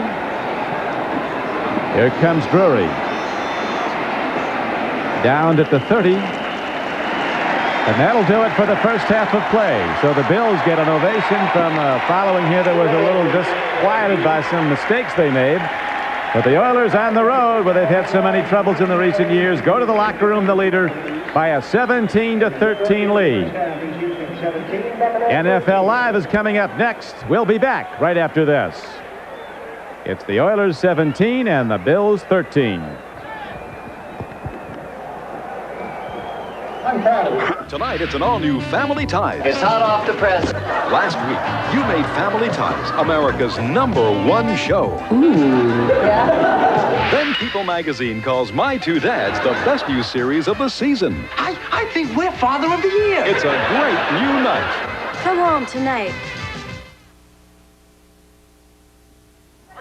Talk to me, talk to me, talk to me. They call New York the communications capital of the world. And whether it's data that banks use, television news, or stock market reports, it all travels on the telephone lines of New York Telephone, the communications company that New York depends on. Talk to me, talk to me, talk to me. The network of New York Telephone, the power behind the phone. Start saving with Merchant's new Prime account, and your money comes alive. Prime account is always adjusted to 75% of Merchant's Prime rate. High interest, living with Prime, staying high, never missing a beat. Minimum deposit only $1,000 for 1 year, and $100 or more anytime. Plus, you can withdraw interest monthly. New Prime account, high interest savings. Its reason for living is keeping the goal-oriented saver fiscally fit. Only at Merchant's Bank. The Judge, weekdays at 5:30 on Channel 3.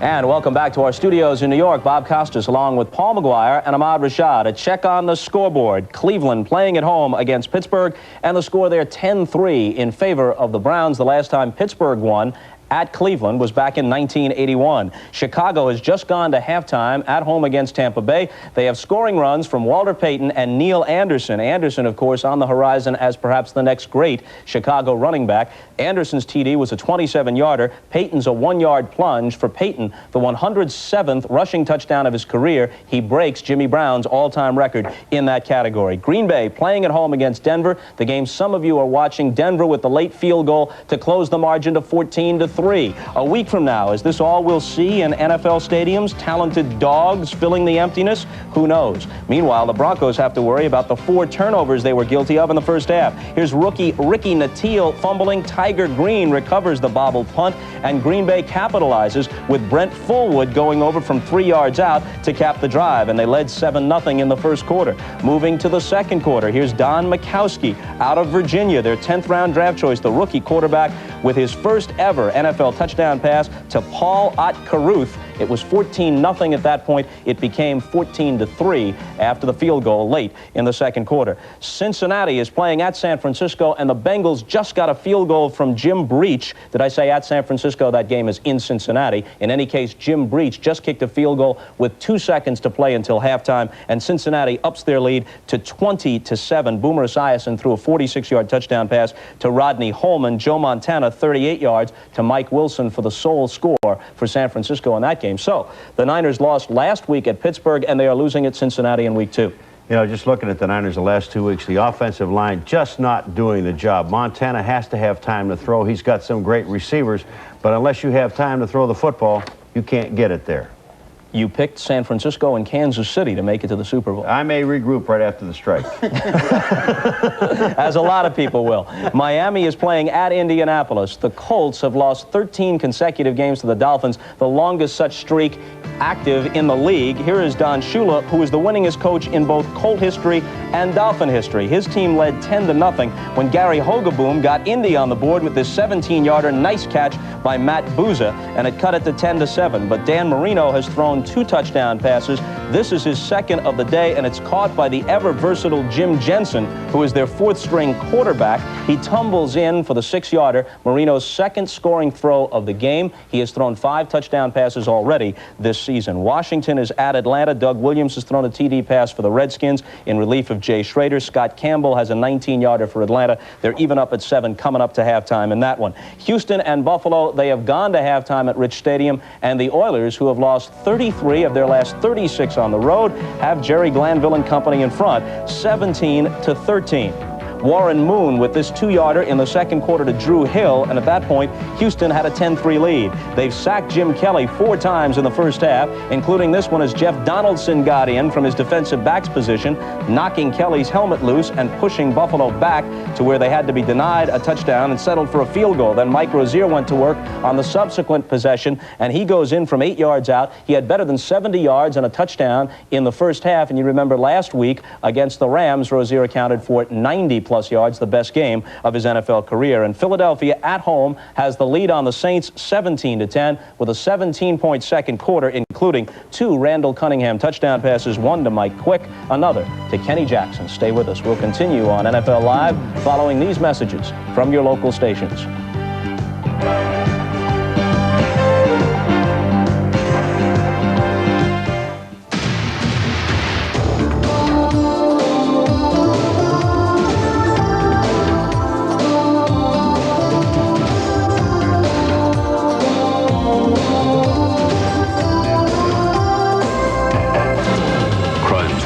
The new season begins Tuesday.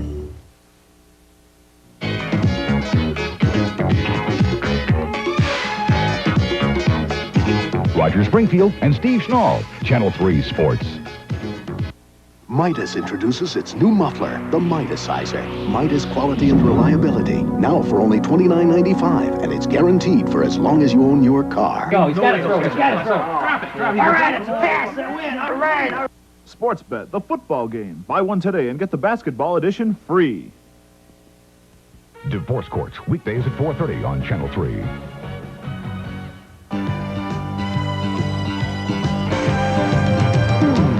Welcome back to NFL Live. I'm Bob Costas, and as always, at halftime, we're joined by Frank DeFord. And as you might suspect, his subject today, the impending NFL strike. As we all know, there are dozens of issues on the bargaining table. But as we also know, when you boil it all down, there's just one that remains of paramount importance, both practically and emotionally. Frank? Free agency, of course, and every professional American sports league denies unqualified free agency. But the NFL is much more restrictive than either baseball or basketball. An arbitrator will hand down his decision tomorrow, judging whether baseball owners have been in collusion in these matters, and the NBA Players Association is demanding total free agency. By comparison, the NFL is in the 19th century.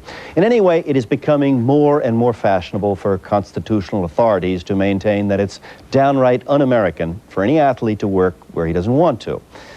But in fact, professional athletes are not unique. In many specialized fields of employment, say the State Department, the choices are slim.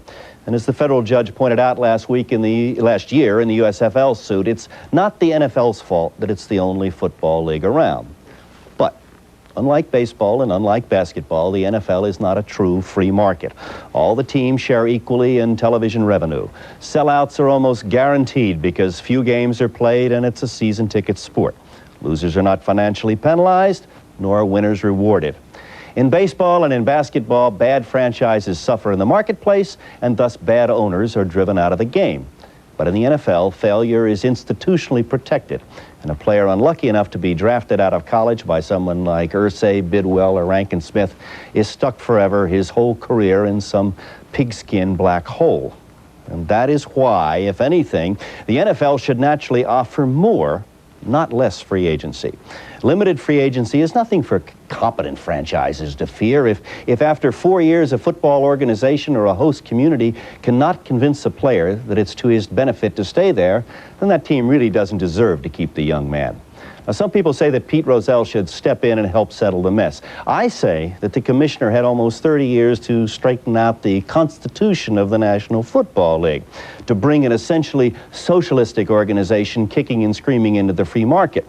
Limited free agency does not threaten the well-being of the league, especially in a sport where so many players are involved. It's nothing like basketball, where losing one star can turn a whole franchise upside down. In football, limited free agency can only threaten those organically incompetent franchises that cannot compete successfully on their own without Big Brother to help them. Well, that's the issue. With me is Stan White, who was on the executive committee of the Players Union in 1982 when the league had its strike. Stan, let's talk a minute about personalities. Gene Upshaw and Jack Donlin were both around in '82, Gene in a subsidiary role at that time. Do you think that Donlin's departure from the negotiations in 1982 brought on the settlement? Oh, I definitely think you do. You need somebody at the table that has a stake. You got to remember, this is Jack Donlin's only job. This is a win or lose situation for him, and he's afraid to lose. There's nobody there that's really going to negotiate, give any give and take, and that's why when Dan Rooney got to the table and had some stake in the action, he wanted to get the thing resolved because the season was at stake. Can't you say that the same thing applies to Gene Upshaw? Well, not really, because Gene has to run the union for 5 years to the next bargaining agreement. He has to run the grievances. He's got 25% new players every year that he's got to re-educate. The owners are the same year in, year out. Is Upshaw at a disadvantage because, in effect, he's a rookie, at least in running the negotiations? Well, you could look at it that way, but really he's been around a long time. He played for 16, 17 years. He was a president. He was a president also. He's in the union as an executive committee member before that. So he's paid his dues. He's been there. He knows where all the dead bodies are. The question of how faithful, how loyal the players will be when it really gets tough, when those contracts, the money doesn't come in. Do you believe that the players will remain faithful? Well, I do believe that. I think that I didn't believe it at first. I thought they were not nearly as intense as they were in 1982. But I think management has backed them up so far in the corner that they're going to fight. They've said to you can't go anywhere. You're not going to get any free agency, despite what the other sports have. Now they're going to got them in a position where they got to fight back, and they're going to stick together. There may be some defections, but when you got 1,500 players, you're going to have a few that are going to go their own way. If they do you think those players will receive the kind of retribution on the field that can be a little painful? Well, you'd like to think they wouldn't, but let's live in the real world. Of course, there's retributions on the football field all the time for past acts against you that may have been years ago. You wait to get a guy back, and I'm sure that that'll happen if some of the players break ranks. Thank you very much, Dan. And stay tuned. Our halftime activities will resume in just a few moments. He was my little brother, and I tried to teach him all I could. But you know, I learned a lot from him. She was my big sister, and no doubt about it, she was tough. But now I know why. It's because she really loved me. He had this big dream to play for the National Football League someday. And I told him, right, Steve, you got 2 chances, little and none. She was always dressing up and playing make-believe. I thought to myself, Olivia become an actress? Well, today, she's a star of Miami Vice. Today, my little brother, Steve, is a star cornerback for the NFL's Houston Oilers. And he's still my little brother, but the love that we have for each other is very important to us. And that same love is what these folks are all about. They're all big brothers and big sisters to these children. And with your support of the United Way, it's made the Big Brothers and Big Sisters program become possible. Whether it's in Houston or in Miami, the United Way is there. Yay! United Way. It brings out the best in all of us. This message furnished by the National Football League.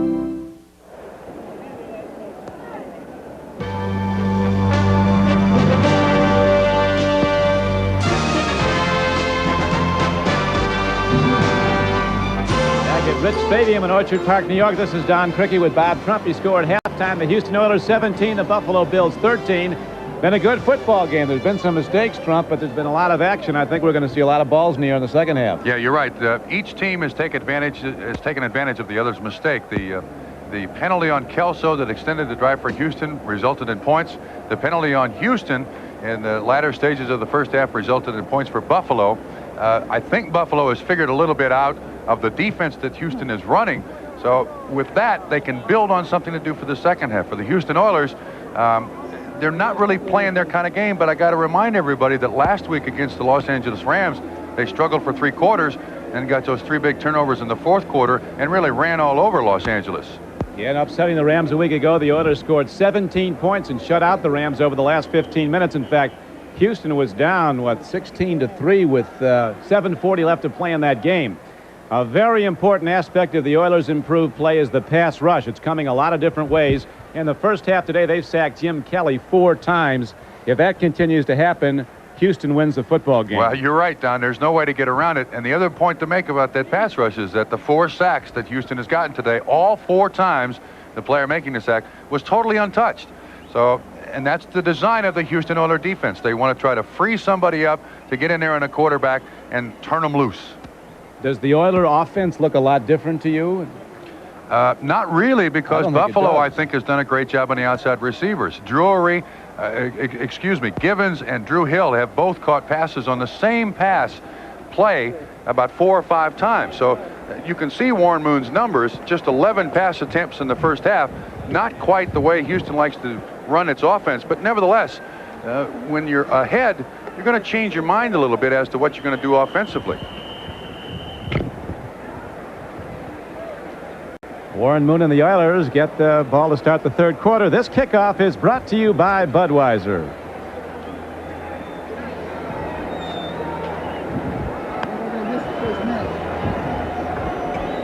Take it back deep for Houston. Alan Pinkett across the 20 and the 30 and out to the 33-yard line. So the Oilers get relatively good field position to start the third quarter. Mitch Farrat was down to make the play for the Bills.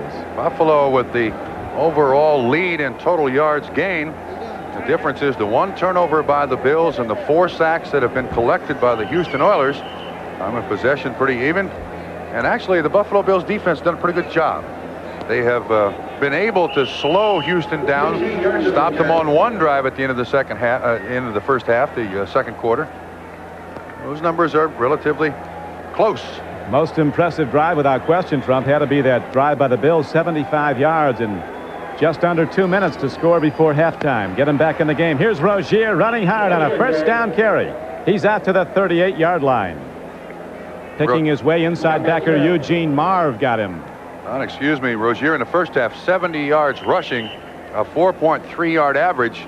That's pretty impressive, and that's a nice weapon for the Houston Oilers to go to consistently. Warren Moon, Trump, had an interesting observation after the win over the Rams. He said, we stayed aggressive against L.A. If something didn't work, we came right back and tried it again. In the past, we wouldn't have done that. Oilers a more confident team, and now they run the ball again. Second down carry, needing a long 3 to get there. Rozier's across the 40. Be third down in less than 2. Shane Conlon was on the stop for the Bills. Number 58, Shane Conlon, the first-round draft choice, 8th player picked in round 1. Front 3, Bruce Smith, Fred Smerlas, and Sean McNanny. Bruce Smith, the right defensive end, double-teamed every play. He has 1 sack today and a lot of pressures. That time they pile drive him. He gets pancaked and taken out, but Conlon fills nicely. And the knockdown is made on 3rd and short, so the Oilers send out their punt team. Good job also by Ray Bentley. Little linebacker number 50 really stuffed the hole. Conlon came from behind to make that tackle. Very interesting here that Buffalo scores in their last possession of the first half. Stop Houston on their first possession of the second half. That's a great psychological lift. Ron Pitts is back now for the Bills. Ball well hit downfield by Lee Johnson. It goes in. What a shot. It'll come out on a touchback. In swift pursuit of the ball, trying to down it, but unable to get to it, was Richard Johnson. 59-yard punt by Lee Johnson.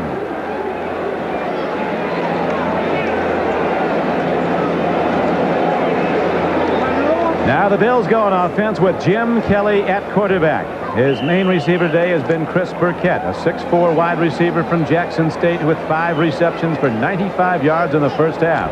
Matter of fact, he's the only wide receiver with a catch for Buffalo. He has 5. Riddick has 4. Harmon has 3. Good point. Can't get to it at the 50. Very nearly a big hit. Nice play, though, by this rookie, Al Smith. He's an impressive player from Utah State. The 6th-round draft choice who's worked right in as a starter. He was stride for stride with Harmon on the pass coverage. That's at 235 pounds, too.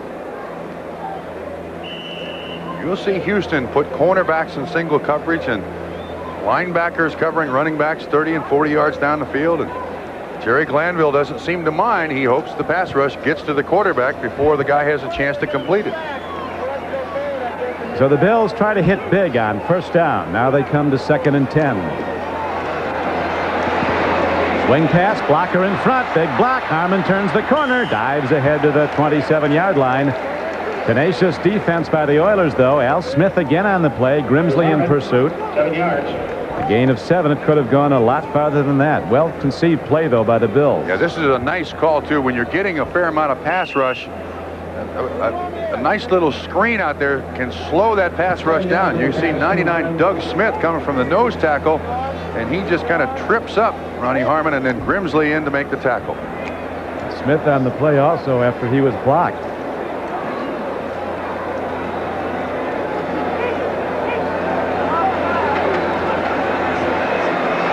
Kelly can't get there. He tries to run it. It will go as a sack. William Fuller flushed Kelly and knocked him down. 5 sacks today for the Oiler defense. The drive is stopped, and the Oilers are going to get good field position. Intended receiver was Andre Reed. Ran a short pattern over the middle, but with good coverage. Kelly again was about to throw it, takes it back down, and there you see the sack. William Fuller. Curtis Duncan, the rookie return man for Houston, standing back at his 43. Pretty well hit ball. Duncan moves over, fields at the 44, and he's down there. Tasker was down on special teams. So the Oilers, holding to a 17-13 lead, get their second possession of the third quarter after a 36-yard punt by John Kidd. 12:29 to play in the third quarter.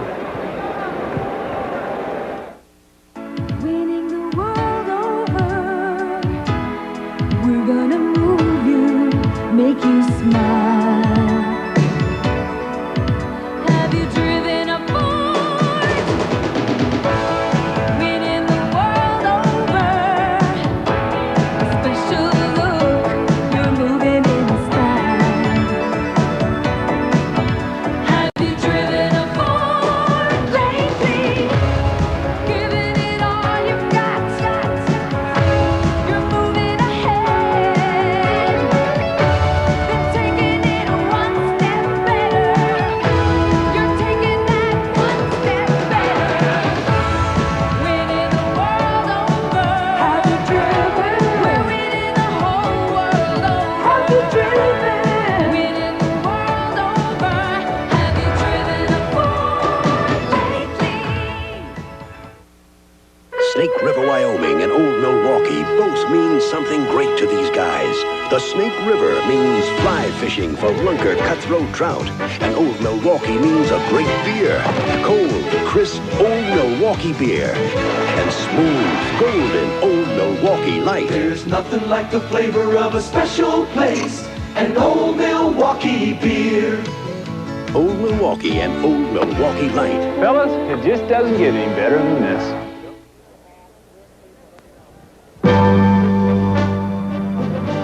Today's game is brought to you by Ford and your local Ford dealer. Have you driven a Ford lately? By Old Milwaukee and Old Milwaukee Light. It doesn't get any better than this. And by IBM.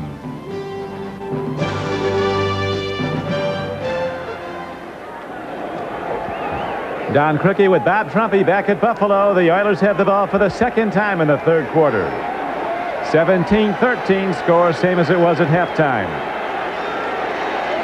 Givens on the near flank. Drew Hill on the top as Warren Moon takes a look at Givens going for the distance. It's going to be too long. Stride for stride with Ernest Givens was cornerback Derek Burrows, who was a #1 draft choice out of Memphis State 3 years ago. The pennant races continue on this second Sunday of the NFL season. In the American League East, it's the Tigers and the Blue Jays contending for a division title. Toronto leading the Yankees 2-0 in the 5th inning. Milwaukee out in front of the Tigers at Detroit. Mets lead Pittsburgh 2-1 in the 5th. Phillies up on Montreal.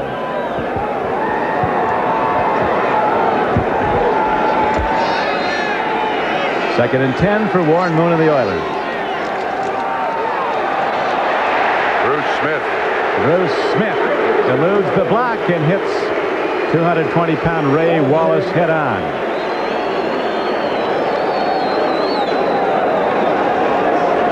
Second-year running back from Purdue. Bears still leading. Now Green Bay's lead cut to 14-10 over the Denver Broncos. The Bengals are rolling against the 49ers, who were beaten on opening day at Pittsburgh. Philadelphia has 17 unanswered points against New Orleans to come from 10-0 behind to a 17-10 lead. 3rd and 10. Throwing a catch and a drop. Good defensive play by Derek Burrows. Coming off the flank was the rookie Curtis Duncan. Derek Burrows stripped him of the ball, and so the Bills will get it back on another John Kidd punt. Another Lee Johnson punt. And you make the point. I think Derek Burrows knocked that ball right out of the receiver's hand. That's an excellent defensive play, and another 3 downs and out now for the Houston Oilers.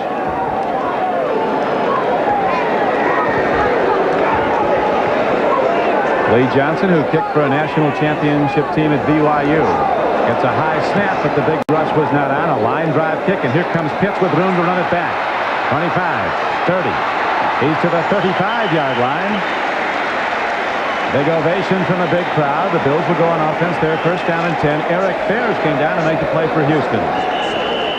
So Johnson, under the rush, did get it away, but the Bills will get good field position when we come back. Alaskan king crab from Glacier Bay and the great taste of Old Milwaukee beer. There's nothing like the flavor of a special place at Old Milwaukee Beer. Hey guys, it doesn't get any better than this. Leave it to the good hands, people. Last year, Allstate paid to repair or rebuild over 600,000 homes Leave it to the good hands, people. and over 1 million cars.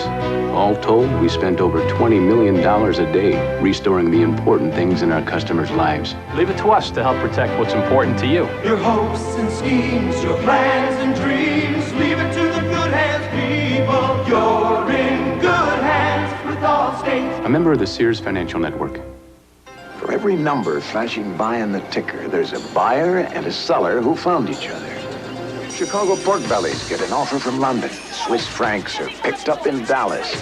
How do traders keep up with it? They use a communication system from Contel. If it doesn't work, they don't work. That's why 4 out of 5 major trading firms depend on technology from Contel. For Contel, I'm Charlton Heston. I've tried it. Now I believe it. Denorex Tingles tells me it's doing more. Head and Shoulders, no tingle. Both have dandruff medicine, but Denorex adds both an extra anti-itch medicine and conditioner, too. Goodbye, Head and Shoulders. Hello, Denorex. An American tradition continues when the Tigers face the Blue Jays or the Cardinals meet the Cubs.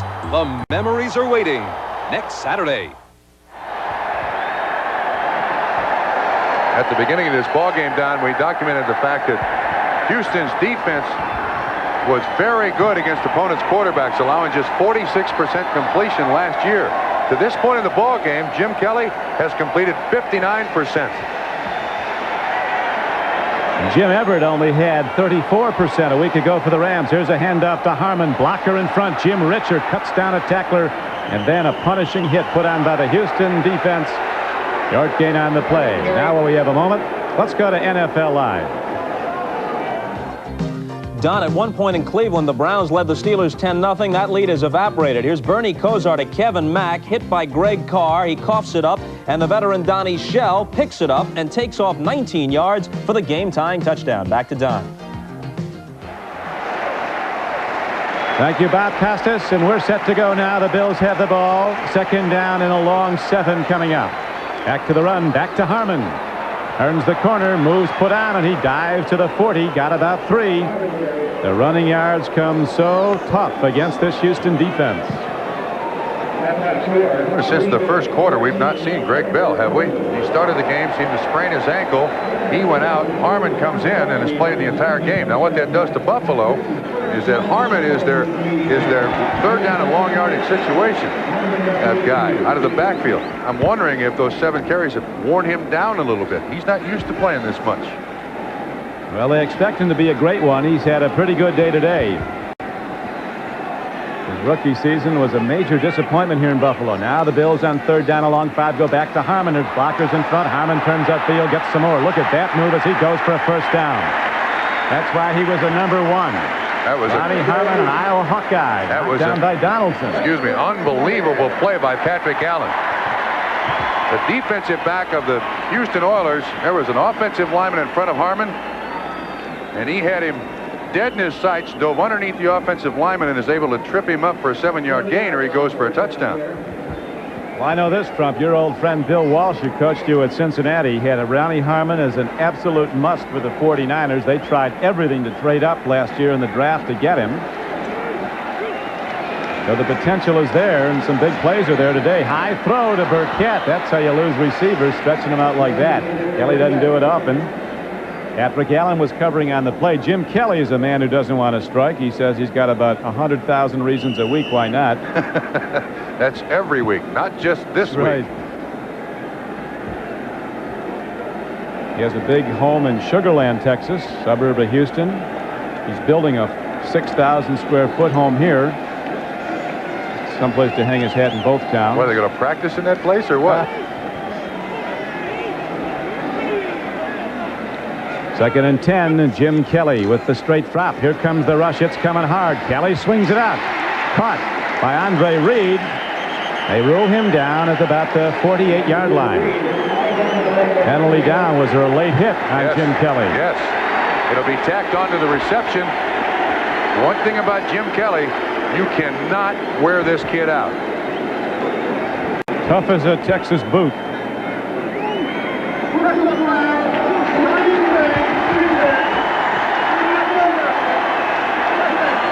Robert Lyles, linebacker from the other side, comes. This is vintage Jim Kelly, standing right in there knowing that the pressure's coming. And that's that two-step rule.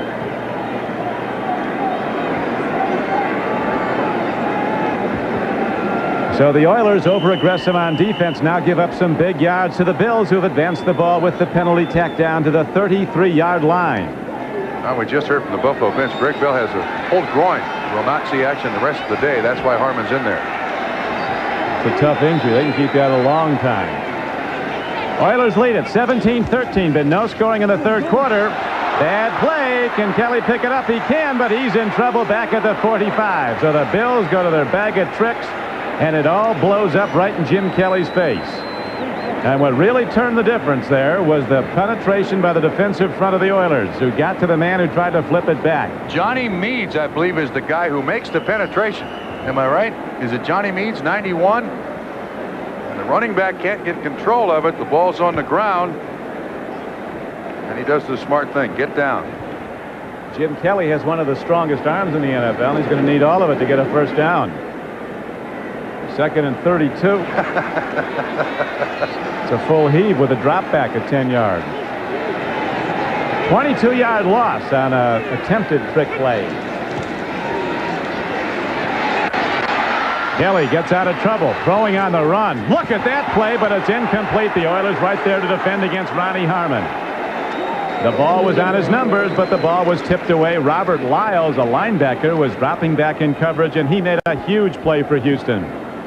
Steelers have now rallied to tie the Browns at Cleveland. Bears continue to lead Tampa Bay. Cincinnati now lead cut to 6 points over San Francisco. And here in Orchard Park, New York, with 8 minutes and 49 seconds to play in the third quarter, it's the Oilers 17, the Bills 13. That's how it stood at the half. Third down and 32 coming up for Kelly.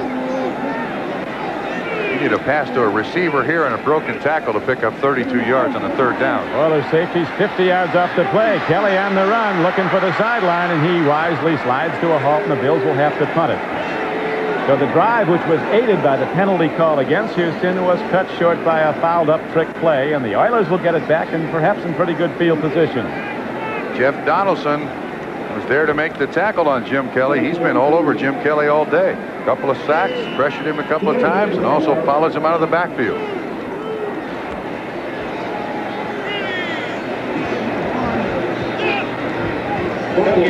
Curtis Duncan is back now for the Oilers. A very high spiral hit upfield. Very well done by the Buffalo punter, John Kidd, and Duncan has the fair catch at his 15-yard line. So Warren Moon and the Oiler offense come back out after a high-scoring first half. There's been no points yet in the second.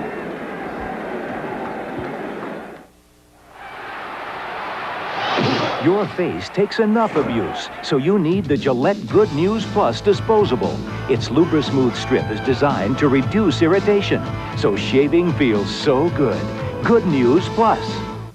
America's best-selling minivan, America's best-selling wagon, and the wagon version of the world's best-selling car. Of all the things they carry, the one thing they carry most proudly is the badge of America's most successful car company, Ford. Winning the world over. Your mini. Have you been behind the wheel? Ooh. Winning the world over. Have you driven a Ford lately? Hey, my desk. Making room for the new computer. We just got new computers. I'm talking about a really big computer.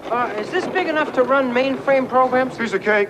Is it big enough for hundreds of workstations? Of course. Wow, for thousands of customer accounts? No sweat, kid. Wow, that does sound big. You better not spill your coffee on it. This is it? Where's the rest of it? The IBM mid-range. Big computers in small packages. Alaskan king crab from Glacier Bay and the great taste of Old Milwaukee beer. There's nothing like the flavor of a special place and Old Milwaukee beer. Hey guys, it doesn't get any better than this. Next Sunday, the NFL plays here when the Patriots battle the Redskins. Before your team takes the field, our team hits the air. NFL Live.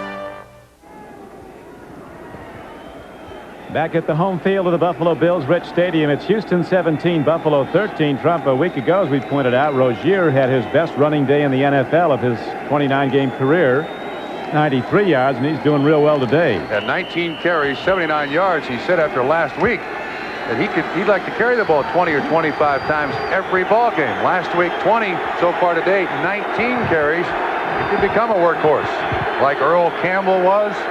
Boy, was he something. Hello, Earl, if you're out there.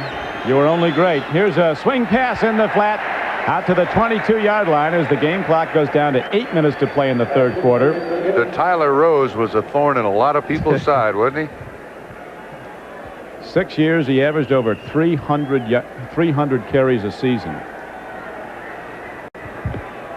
Warren Moon knows that Buffalo's defense is right there. He's mad at himself for not making the completion, but it would have been very close to an interception. Warren Moon, 6 of 14 for just 36 yards. One for touchdown, though. Over the top goes Rozier on 2nd down and 10. He doesn't get much. Got to the 20-yard line.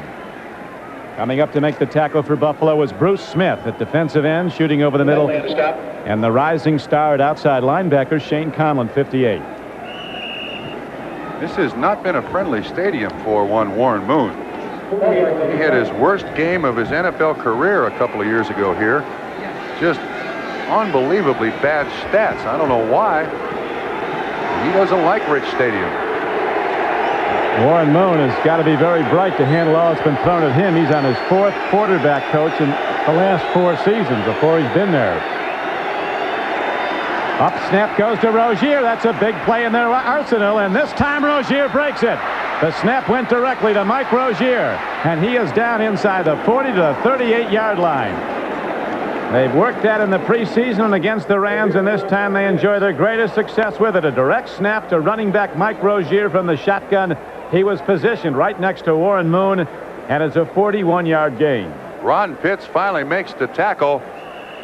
The Buffalo Bills have certainly seen this play an awful lot. You see the broken tackle there by Kelso, the free safety, so it's not as if they didn't expect it, but it's poor tackling that ends up 41 yards later.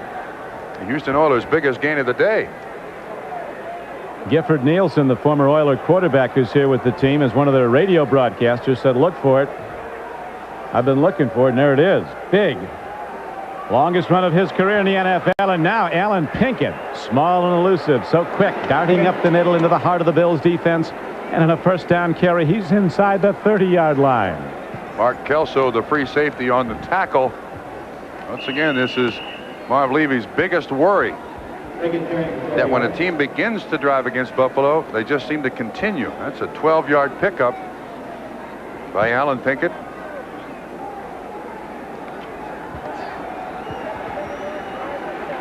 Oilers lead it as they did at the half, 17-13. 6:29 to play in the third quarter.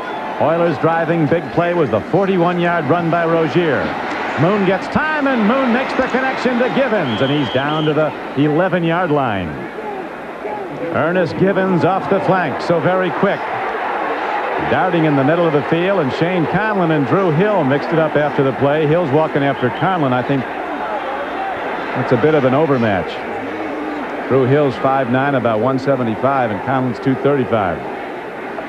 Coach Levy's not pleased. He shouldn't get out there. That would be my suggestion. Just stay where he is. Good pass protection that time down by Houston. Allowed Warren Moon to look at Givens there. It looked like about the 4th receiver. It ends up being a 16-yard gain. You can see Warren Moon looking all over the place. He starts outside. Givens is just sitting right in there in the middle. Excellent pass protection. Givens is surprised that there's nobody around him. The defender fell down. Big 16-yard pickup and a first down, Houston.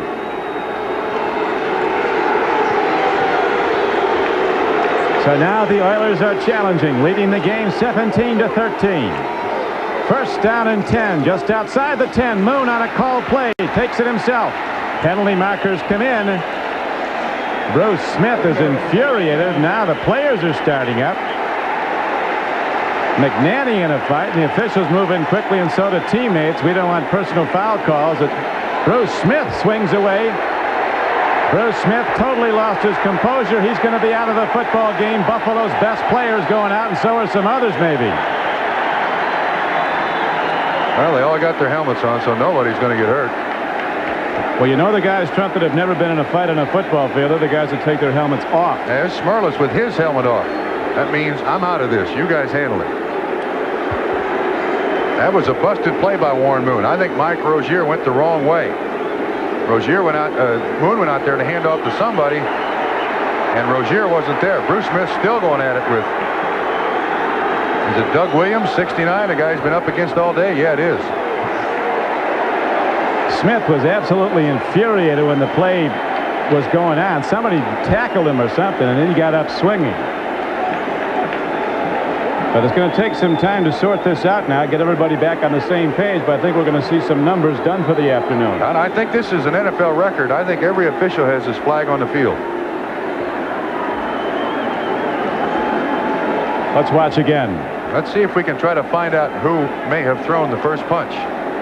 There's Bruce Smith on Doug Williams. Bruce Smith has his hand in Doug Williams' face. That happens on every play. There's a lot of pushing and shoving here. Let's see what happens afterwards. Yeah, they're the two that really started it. And we've also got Smerlis against Munchak. I'd pay to see that one. And Munchak going after Fred Smerlis. There he takes his hat. See, you're right. He's taking his helmet off to say, I'm not involved in this. Yeah, you guys handle it. Now, this is a prime place, in my estimation, where you can use the instant replay official to help the guys out on the field. This ain't a great place, though, Trump, to be an official, because I think there's going to be some bills leaving. Let's see what happens here. Tom Dooley, the referee. We got illegal use of hands, number 63 offense. We got unsportsmanlike conduct. Number 78 and 56 Buffalo, and they are disqualified. Bruce Smith is out. And 60 Houston, and they are disqualified. 2 from Houston went too. All right, will you tell Buffalo? Buffalo loses Darryl Talley and Bruce Smith. Houston loses Mike Munchak and I believe Doug Williams, 69. Well, both teams lost a all-pro quality player, Munchak from Houston and Smith from Buffalo. Yeah, 69 Doug Williams is going out. Munchak is going out. Turned out to be a Sabres game, didn't it? Bruce Smith, 78. He's the one throwing the punches. Against Doug Williams, 69. Talley's right there. Hard to just pick out 4 guys there, 2 from each side, that were involved in that.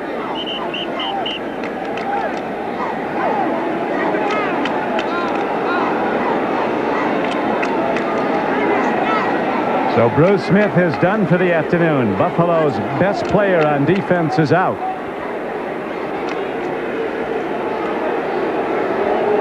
Dean Trader's coming in. He's going to see some Oilers running at him in short order. Mike Kelly comes in to replace Munchak. Oilers continue to lead 17-13 with 5:38 to play in the third quarter. Its score has not changed since halftime.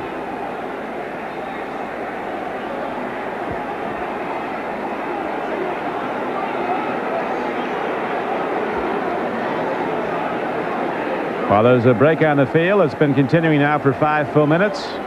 We'll check the scoreboard around the National Football League. Coach Levy's off the phone. He's got more important people to talk to right now, like the officials.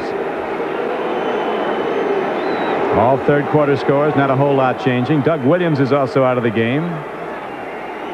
Munchak is still in, so it's Williams who went out. Munchak is still in. That's a big win for Houston. I thought they threw 2 guys out from Houston. Let's try to find out who the second one was. Doug Williams is definitely out of the ball game. There's no question about that. And Munchak is still in at left guard.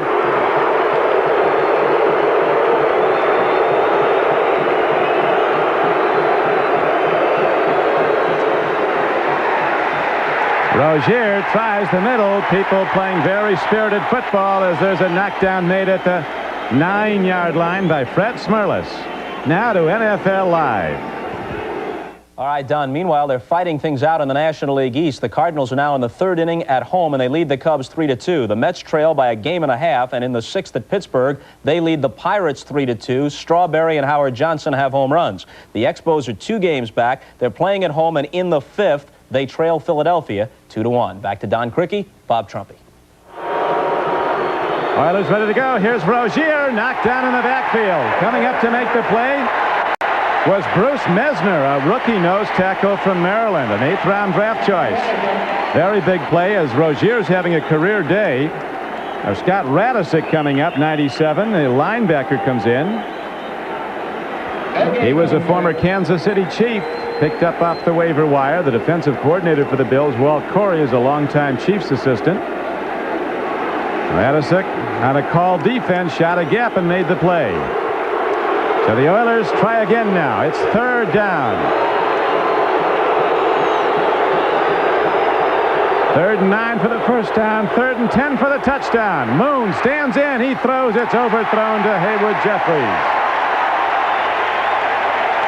A moral victory of sorts for the Buffalo defense, but the Oilers set now to get points from Zendejas that would extend their lead to 20-13. Let's make sure everyone knows now. I was incorrect as to who was thrown out of the game. The only player from Houston thrown out, to our knowledge, is Doug Williams. And Buffalo loses Darryl Talley and Bruce Smith. So Houston on the power play here. Zendejas, as you see, has just tried one long one for 52 yards, and he hit it. He does again. So Zendejas, who was so strong last year, hitting 22 of 27, continues that run of success with 2 today, and it's a 20-13 game. Oilers a 27-yarder. Jim Kelly and the Bills get the ball in a moment. Warm moments on a cold winter night. Good conversation, easy and light. Now how about something for your appetite? Let our gentle flame cook up something right. Warm moments, for those warm moments. Nothing warms you like gas. Warm is what a gas home is all about. And if you're beyond natural gas service, enjoy the efficiency of gas by using propane. Nothing warms you like gas. Lafitte, Louisiana and Old Milwaukee both mean something great to these guys. Lafitte means flat-bottom boat racing and a Cajun feast that'll set your mouth on fire. And Old Milwaukee means a great beer, cold, crisp Old Milwaukee beer and smooth, golden Old Milwaukee Light. There's nothing like the flavor of a special place, an Old Milwaukee beer. Old Milwaukee and Old Milwaukee Light. It doesn't get any better than this. For 75 years, Liberty Mutual has shown companies like IBM, companies like General Mills, companies like Ramada Inns, and thousands of others how to make their workers' compensation dollars work harder. As a result, they've made Liberty Mutual the largest insurer of America's working men and women. America believes in liberty. Liberty Mutual Insurance. They are called Olympic hopefuls, but hope plays a small role here. For it will take a courage, a discipline, and a sheer will few of us will ever know. And if their effort is true, then they too will be known as Olympians.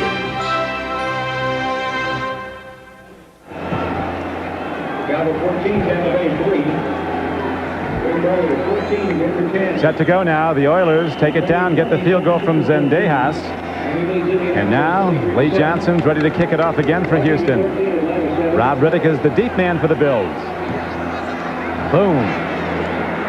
2-iron shot through the end zone. Line drive, and so it comes out to the 20-yard line, and the Bills down by 7 get set to go on offense. There goes Mojo. The fabulous Mojo, Bill Lackey of the Oiler organization, getting a big cheer. He'll give that tumble now. Super. Bang it down.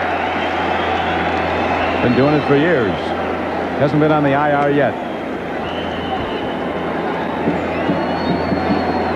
Bills have run today for a total of 74 yards, averaging over 4 yards a carry. Rozier has run for 125 yards for Houston, averaging 5-2. The big run, a 41-yarder off the trick play in a sense, a snap directly to him on a shotgun.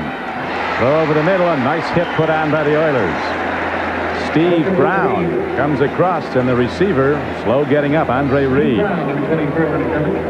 Well, it appears the Houston Oilers have slowed down a little bit and they're blitzing. Not running as many crazy looks. There's Bruce Smith on the sideline. Icing down his hip. Only his 3rd year in the league. They call him boss. Oh, he's got to play to be boss. He's out after the fight. 3:12 to go, 3rd quarter. Kelly with a 2nd down and 6. Go to the run. Blood and guts football. Oilers come a-hitting. Rookie Jamie Mueller, legs piston driving. Here's another penalty marker. That's against Houston. I think it was Steve Brown, 24. Al Smith makes the tackle. Yeah. Unsportsmanlike conduct against Houston. Now that's not very smart either. They've already thrown 3.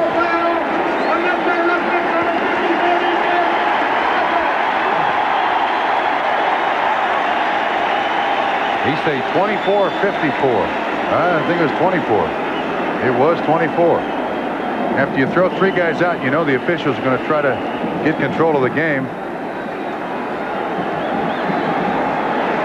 Kind of a combination of 24-54, but nevertheless 15 yards for Buffalo. And the Bills get a 1st down as Kelly looks to go deep. Rush is coming. Here's a throw and a strike. Ball is caught by Andre Reed inside the 30. Puts the move on and gets to the 20. And he's all the way down to the 15, but they rule that he's down back upfield as the Bills are protesting vehemently.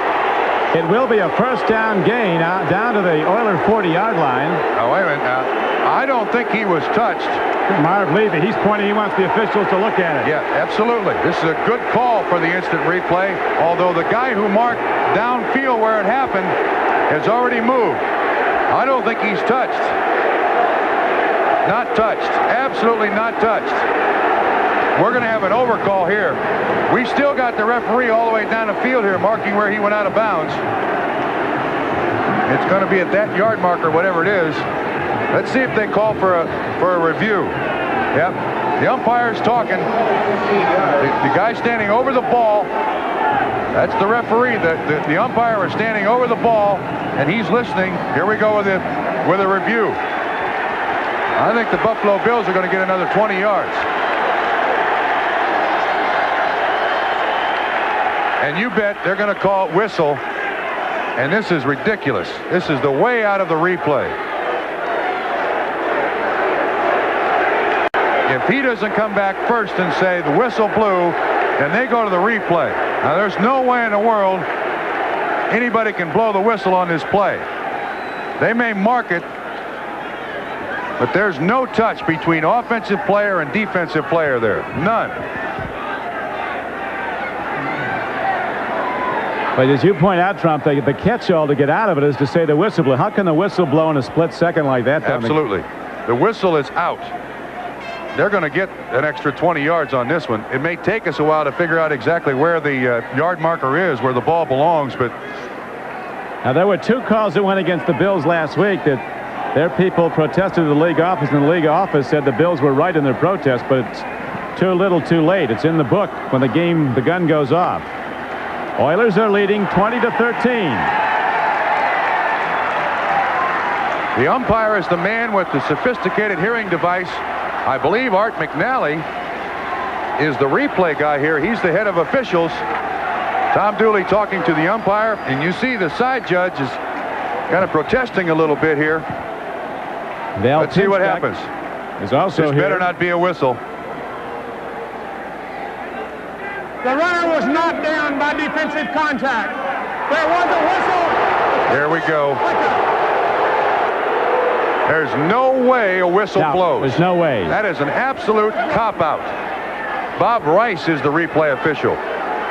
That's a 40-yard gain if they overrule it, as it ends up a 15-yard game, and that's ridiculous. Absolutely ridiculous. There's no way a whistle could blow in that split second, but that's the catch-all that gets the officials off, and they don't deserve to be off on that one, it would seem. Now the handoff goes to Mueller as the Oilers come a hitting, and rookie Jamie Mueller fights his way down to the 35-yard line. Flag on Buffalo. Well, I like this replay system. I think it's very functional, but in my estimation, the people on the field are abusing the system. Illegal motion. The officials are always going to say that the whistle blows. I didn't buy it when they said it last year, and I don't buy it now.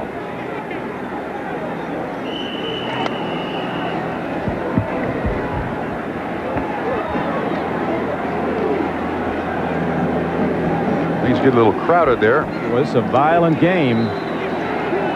20-13 is the count. Now on first down and 15 after the penalty call, Jim Kelly gets set to put it deep. Sideline throw. Nice catch by Ronnie Harmon down to the 37-yard line of the Oilers. Gain of about 8 yards on the play. Good pattern run by Harmon. He splits out, and what they're trying to do is isolate defensive backs on people, kind of get them in some coverage that they can recognize. That's a nice throw by Kelly and a nice catch by Harmon.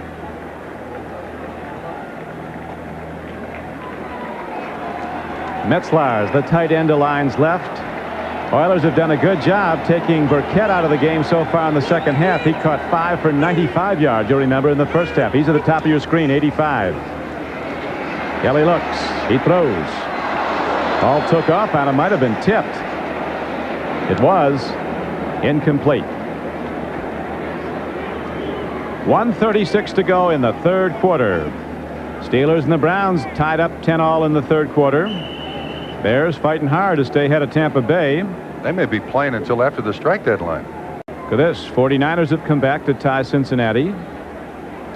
And the Eagles have extended their lead to 20-10 over New Orleans after the Saints led 10-0. 20-13, Houston is the score here. Third down and a long 7. Kelly waits. He throws. It's too low against the rush. Big rush. Stop the play. And coming hard from the defensive end was Ray Childress.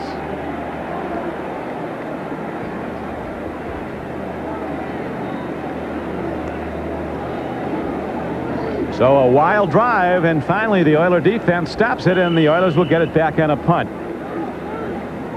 John Kidd, number 4, will try to pin the Oiler return man back deep in his own end and make the Oilers go the long field if the Bills can.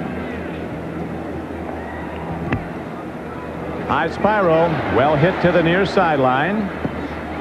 And it jumps out of bounds at about the 14 or 15-yard line of Houston.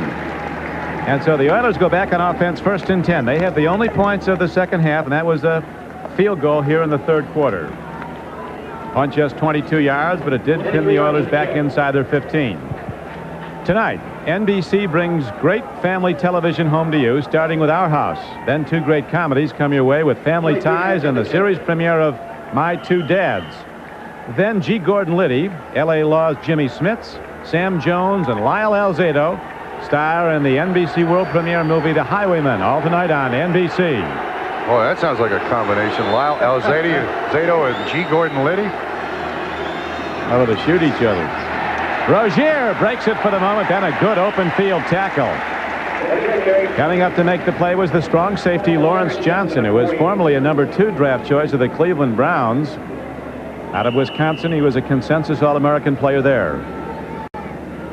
Short gain on the play. They'll give him 3 yards. Ball advanced to the 18-yard line of the Oilers, and Houston now has 2nd down and 7 coming up. We're in the final minute of the 3rd quarter. 2013 Oilers.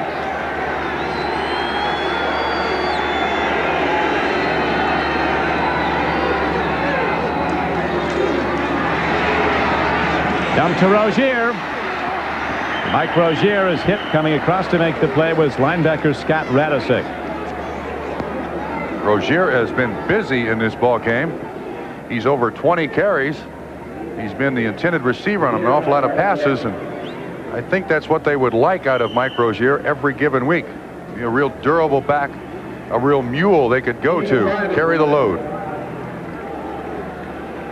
He's really come on now with 93 yards last week and over 130 this week. Among the NFL leaders after 2 games, Mike Rozier, after 2 disappointing seasons at Houston. 3rd and short, just over a yard. Rozier is knocked down.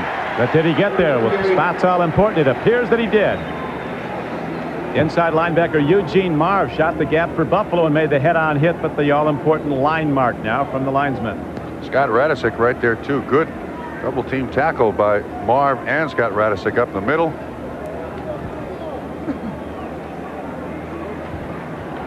Well, Don, from where they've spotted it, it looks like they've got it, but it's going to be very, very close. Oh, those are nice numbers. 209 total offensive yards by Rozier today. Boy, they'd like to have that out of Mike Rozier 16 weekends a year. If, in fact, there are 16 weekends this year. Always a key statistic in games is turnovers, and the Oilers haven't turned the ball over once in this game. No turnovers for Houston.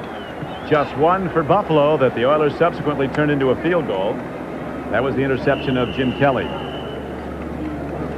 Game clock ticking down. 25 seconds to go in the 3rd quarter. What was a very overcast, rainy morning now has lightened up into perfect weather here at Buffalo on the artificial turf field. 1st and 10 Houston on the final play of the 3rd quarter. Good pass blocking. Throw and an incomplete ball, and so the clock now shows 3 seconds to play in the quarter. John Kaiser in at outside linebacker for Darryl Talley, one of 2 Buffalo players who was ejected from this game, and John Kaiser, who was picked up off the waiver wire, cut by Seattle, was covering Ray Wallace on the play.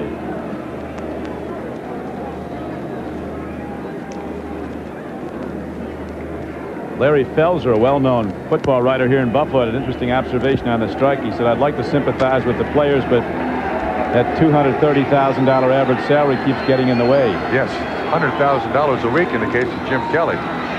A week, I said, a week. Rozier runs and gets it out to the 34-yard line. Scott Radisick and Lawrence Johnson were on the tackle. That's the end of the 3rd quarter. The score, the Oilers 20, the Bills 13. We'll be right back after these messages from your local station. This guy's not looking for awards. He's out for old-fashioned, go for it, justice. Who are you? Tonight, the Highwayman. Look closely now. See if you can tell what each of these men has in common. It's something nobody has ever detected. Not their co-workers, best friends, or lovers. Each of these men is bald. They each wear an undetectable hair replacement unit. One more thing they have in common. Since regaining his full, healthy head of hair, each man feels better about himself than he has in years. Isn't it time you felt better about yourself? You don't have to be bald anymore. Call A&E Hair Fashions, 315-445-1177. Through the cold of winter, the high-efficiency Lennox Pulse gas furnace sends steady heartbeats of quiet, even warmth throughout your home. With a Lennox Pulse, you know you have the best. After all, it's backed by a limited lifetime warranty. For your family's comfort, no furnace heats like the Lennox Pulse. For the best in heating and air conditioning equipment, call APW General Heating and Air Conditioning at 479-8473. Meet my friends Dave Pickerel and Mike Charles of Charles Heating and Air Conditioning. Call Charles for quality sales and service. We're in the yellow pages. Penalty? Yes, for not having your money in a money market account. But I do. I like high interest rates. Then you're paying penalties for service fees. Not at my bank. There are no hidden fees. But I bet you can't get your money out when you want it. Anytime. But look what you get at First National. Bingo. First National announces its first insured money fund. Earn an incredible 11% interest for the first 45 days. Then your account earns our usual high rate. 11% interest for the first 45 days. Only at First National. Hollywood Squares, weeknights at 7:30 on Channel 3. Nice pickup here by Rozier, but watch when he goes down, he kind of puts his helmet right in the turf, and that ball will knock the wind out of you. Rozier laid on the turf for a while, got up, made his way to the Houston Oilers bench. I think he's worn out. He came in with a bad neck, too, from last week. Strained his neck a little bit. Seems to be all right. He's been a big factor for Houston today. Let's see what Warren Moon and the Oilers can get going now. They lead by 7. To the run they go, and Alan Pinkett is hit hard as he tries the left side of the Bills defense. Coming up to make the stick was McNanny, number 95. Conlon's been on so many tackles, and Radisic, 97's number, has been out the bottom of a lot of piles. They were very surprised, Crump, to get Scott Radisic. He was a number 2 draft choice at Kansas City, was a starting player for 2 years. He was waived this year. He's only in his 4th year. When the Chiefs went to a 4-man line, Radisic was out. With Mike Bell back, they're going to play Mike Bell at the defensive end. Pete Koch inside with Bill Moss and Art Still. Line drive punt downfield. Pitts will run it back for the Bills. 35 and out to the 38-yard line, and here's a penalty marker down. That's a clip. Illegal block in the back. 37-yard kick. Lights out. Number 51, Eric Fairs, was down to make the tackle on special teams for Houston. If there are games next week, Oilers go back to the Astrodome to take on the much-hated L.A. Raiders. Bills go to Dallas. Odds are strong, though. The lads will be home next Sunday. Yeah, well, if you're going to miss a game in the season, Raiders coming to Houston. We got an illegal block in the back. Number 79 of the receiving team. First down. TV timeout. All right, let's take it then. We'll be back after this.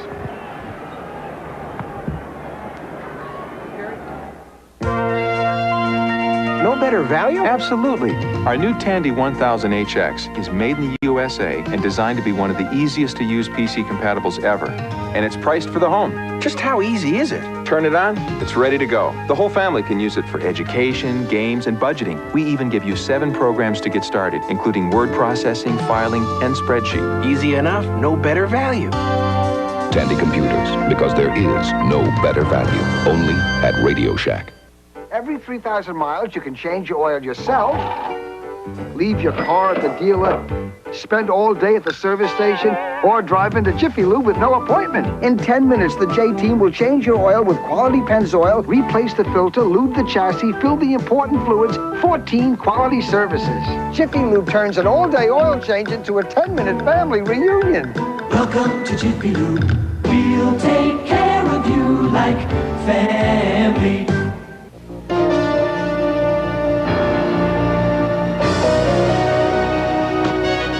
Nice flying, Greg.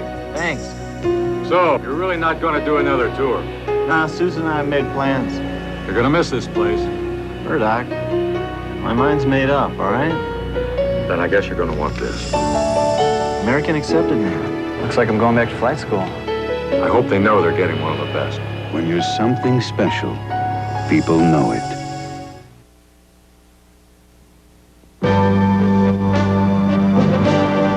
Today's game is brought to you by Budweiser. Beechwood Age for that clean, crisp taste. This Bud's for you.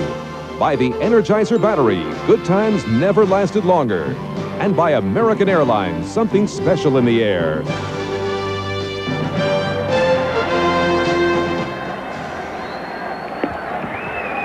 The Bills have the ball, positioned at their 22-yard line. First down and 10. The Oilers lead the game 20-13 as we start the 4th quarter.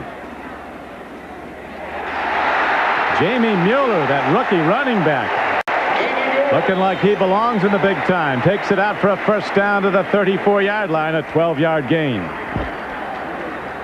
He's played an awful lot and plays some Carl Byram today. 7 carries for 39 yards. Very impressive. Oilers with a little more time of possession. Almost dead even on yards. And, of course, that run by Mueller going to change that. And the rushing yards for the Bills now over 100 yards. Close to 100 yards. Ronnie Harmon puts a move on. Oilers force him back in. Al Smith comes up, makes the tackle along with John Grimsley.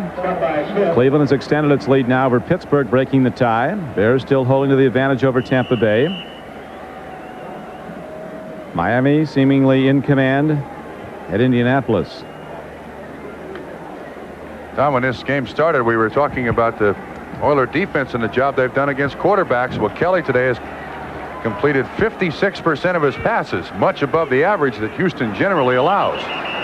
It certainly is. And now penalty markers come in before the snap of the ball. It would have been a second down and a long 5 play, almost 6 for Buffalo, but a false start will cost the Bills 5, so they'll go to second down and 10. Jim Richer came out of his stance. He's the left guard.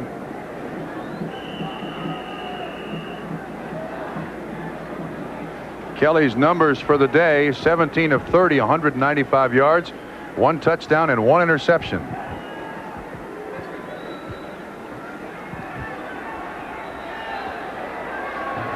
Nothing kills a drive like somebody leaving before the snap count on the offensive line. Now second down and 10 for Kelly and the Bills. Jim Kelly throwing on the run. It's taken down by Andre Reed, a late hit. Well, you talk about a cheap shot. You got it. There's the quintessential cheap shot. Steve Brown. Steve Brown, who was flagged earlier.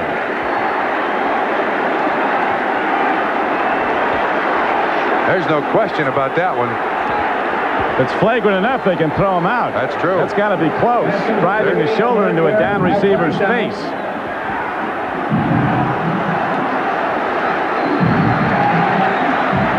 That should be tacked onto the end of the play, too. So it'll be a 12 or 13-yard pickup and then a 15. This is really flagrant. Look at this. Yeah, they tack it on to the end of the play, too, so it ends up being like a 30-yard gain.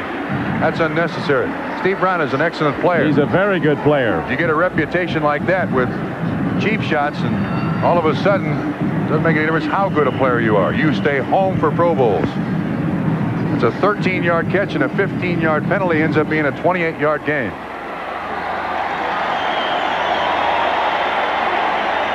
The emotion level of this game is sky high. There have been fights. 2 key Bills have been ejected. Hand off straight ahead, and Mueller drives inside the 35 down to the 33. With the Oilers leading by 7, let's go to NFL Live. All right, Don, it's not often that you see Bernie Kosar scramble. He's not exactly Franz Harkington in that category, but he gets away from the Steeler rush, scrambles right, and just as he's about to be hit, he finds the ice cube. Gerald McNeil, 11-yard touchdown. They've gone to the fourth quarter, 17-10 Browns. Thank you, Bob, as the Bills set up now at their 36-yard line, or the 36-yard line of the Oilers. Kelly on second, he needs 7. As a man, Metzlars, his tight end, comes down with the ball, but not for very much. He's down to the 30-yard line. Bostic on the coverage. There's still some unpleasantries exchanged there. Is there?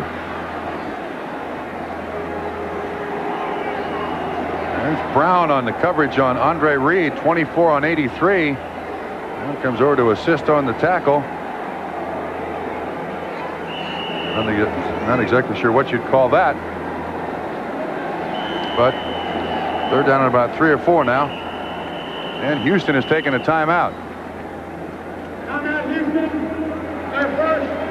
So the Oilers take their first time out of the second half. They have 2 left. The Bills with their full complement of 3 remaining as Jim Kelly comes over for some counsel. A break in the action. We'll be back after this.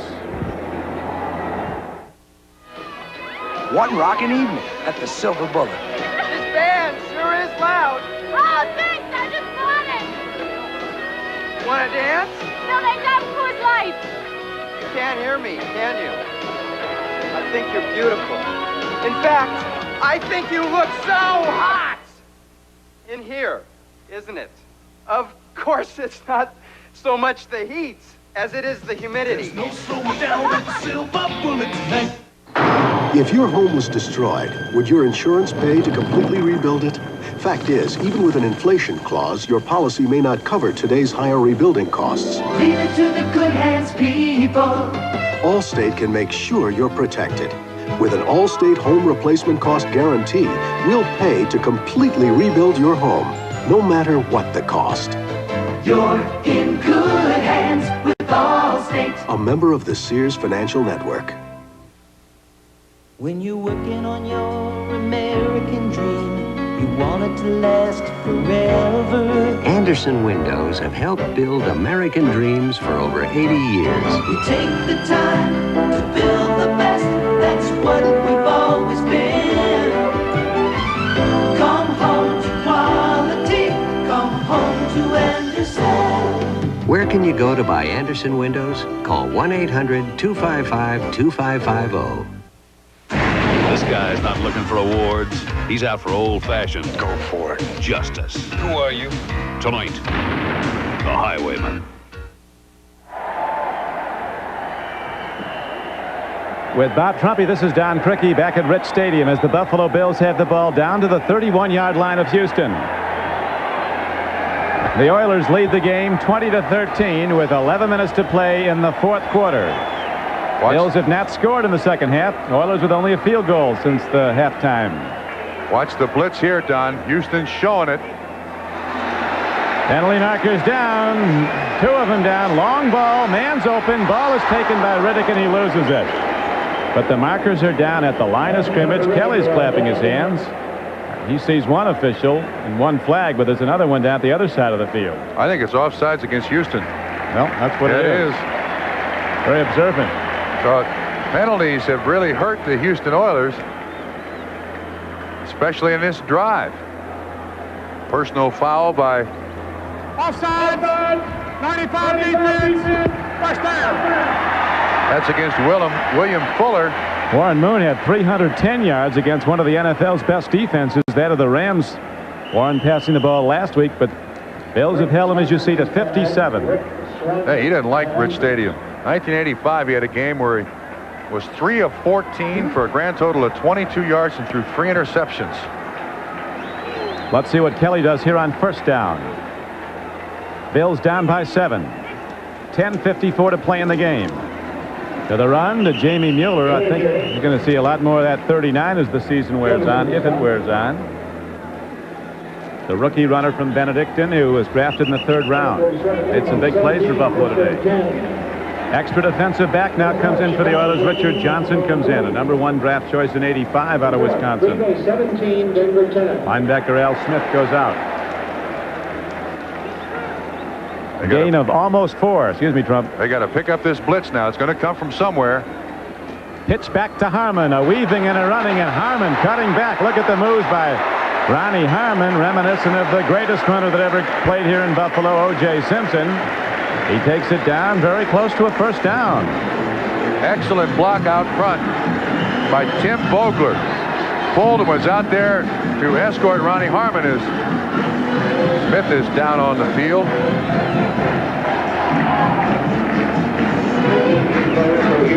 See if we can see what happens. Smith, that's what happens. That's Vogler blocking him right there.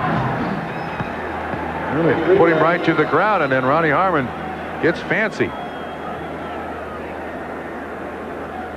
That's a nice run by Harmon. Pickup of almost 10 yards. And Doug Smith, who was absolutely hammered by Tim Vogler, is trying to regain his feet there.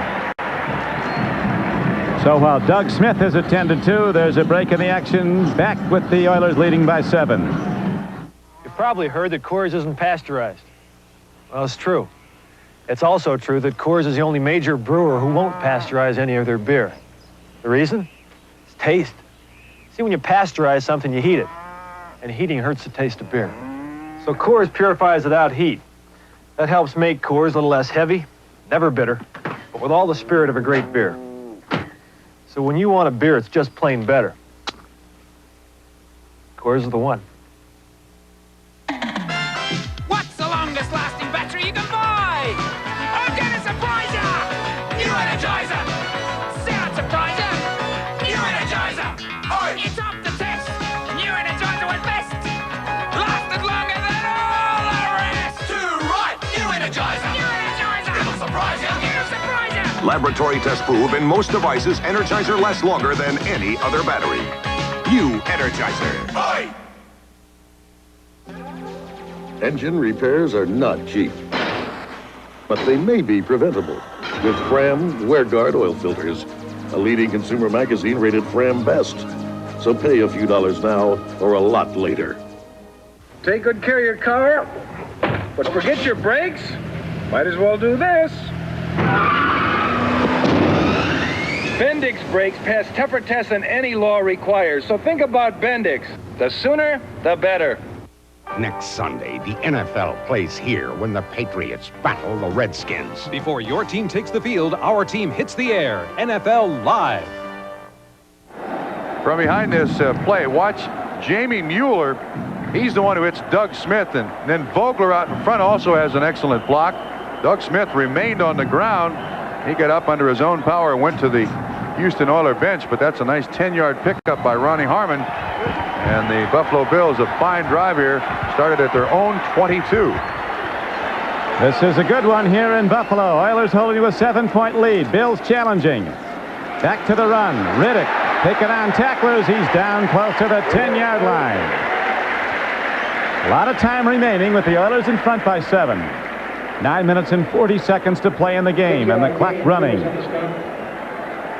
That's not right. That's an incorrect score. Cleveland leads 17-10 over Pittsburgh. And I know Chicago doesn't lead 4-3. Problems with the computer.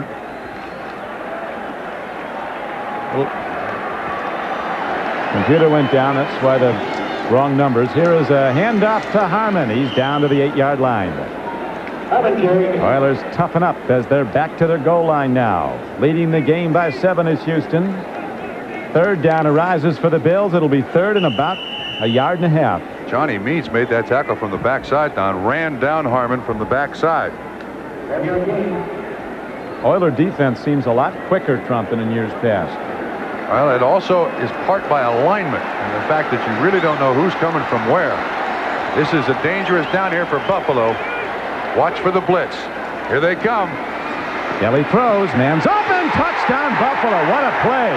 Andre Reed, a third-year player from Kutztown, and now the Bills are back to within a point with a lot of time left. I believe the man in coverage was Patrick Allen, 29. Excuse me, Audrey McMillan, 26 was the man in coverage.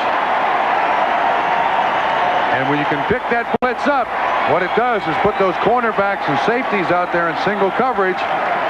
Reed ran an excellent pattern. Kelly had time and really threw a rocket for a touchdown.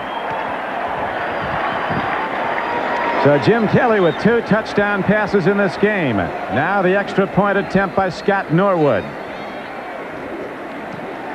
We're tied at 20 with 8:37 to play. The Oilers come with a blitz. You can see people coming from everywhere. Richard does a great job of picking up 2 guys. Johnson. That's an outstanding catch by Andre Reed. And Kelly's down there to be the first man to shake his hand. The offensive line does a great job. 31 Donaldson trips. Devlin a great job. 70 on 79 Childress. Plenty of time. You take chances with the Houston defense. You're trying for big plays. But if your opponents pick it up, then somebody's going to be open somewhere.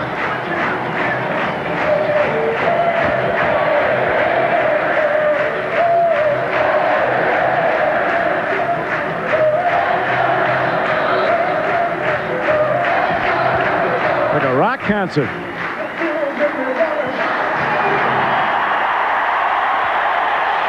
So the Bills have rallied to tie the game with the first touchdown of the second half. At halftime, the Oilers led 17-13. Houston extended its lead on a Zendejas field goal to 20-13.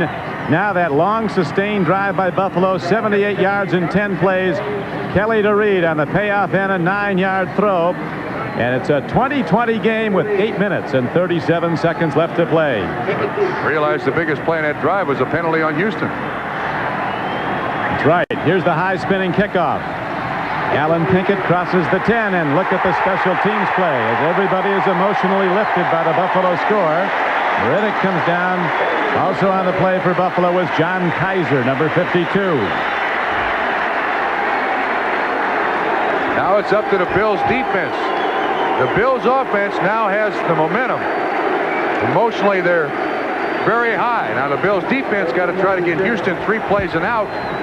Give the Bills another chance. The Oilers will be looking to sustain the drive downfield. Oilers have not turned the ball over in this game, and Warren Moon sure doesn't want to do it down here.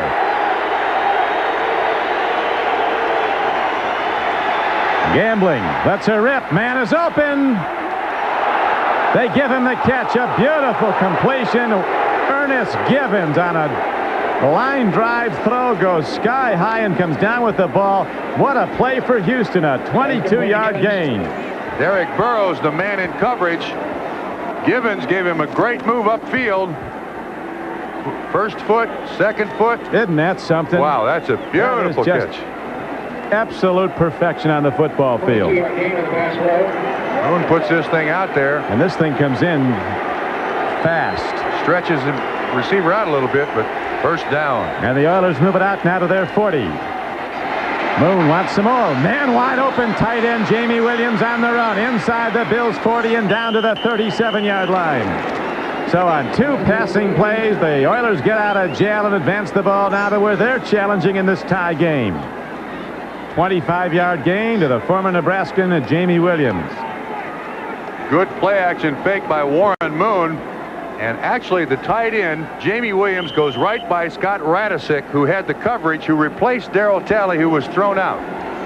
So eventually, we thought it was going to have an effect on the Buffalo defense. It's not deep. Radisick, a great player, but he's just been here like 10 days or 2 weeks. He doesn't know all the defenses. That's all. Thrown in spot situations, but he has to play from scrimmage a lot because Talley's out. Moon wants some more. Looking, firing. Here's a throw, and it's a catch down to the 17-yard line. Drew Hill. But there is a penalty marker down. However, it's down in the Bills secondary. Drew Hill, who caught 5 against his old team, the Rams, last week, had a great day. For 95 yards, coming back to the huddle, and it's going to be against Buffalo, so the Oilers drive on. They have another first down. Well, to this point, the defense has done an excellent job for Buffalo, and now they've turned Civ. Holding, 49 defense. Penalty is declined. First down. 49 defense? There is no 49 in Buffalo.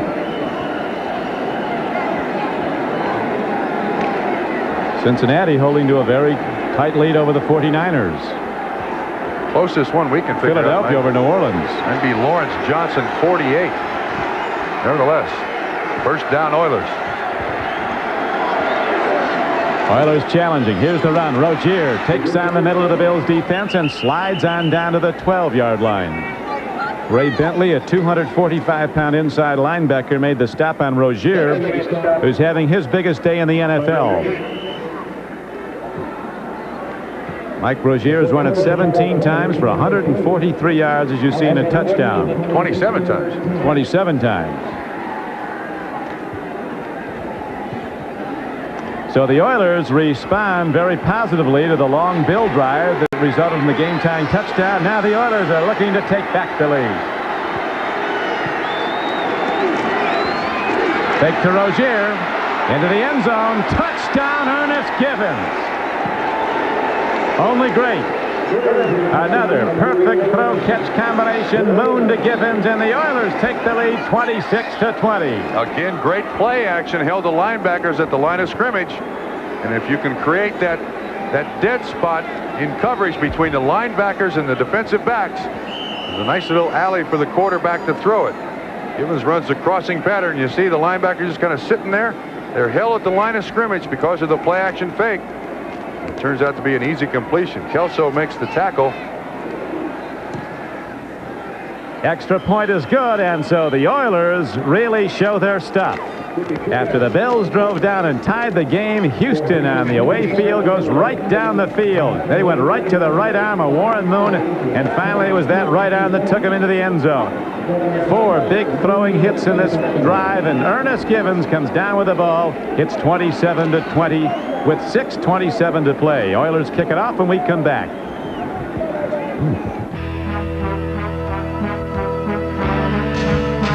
A tradition of horsepower.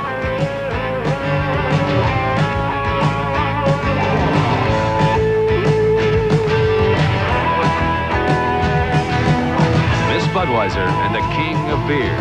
A tradition of horsepower that's making waves. Racing fans, this Bud's for you.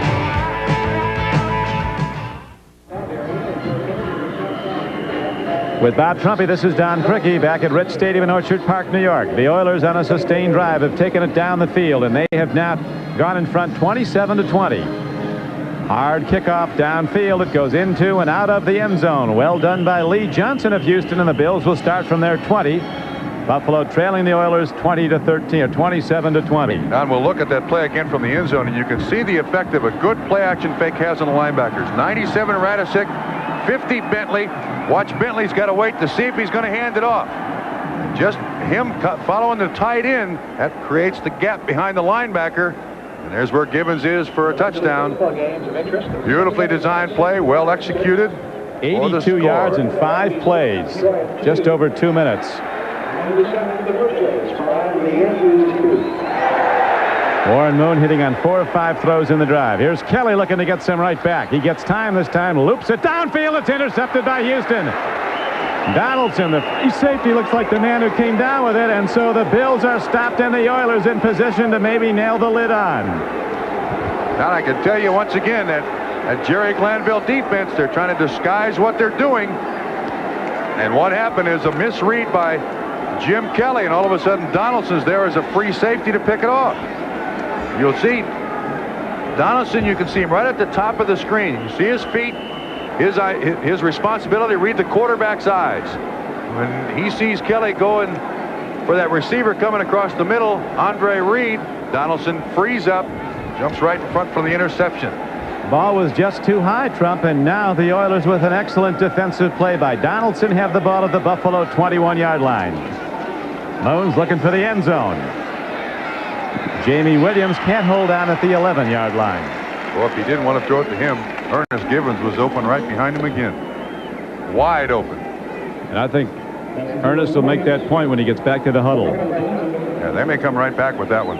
Givens was about 10 yards deeper and not a man close to him.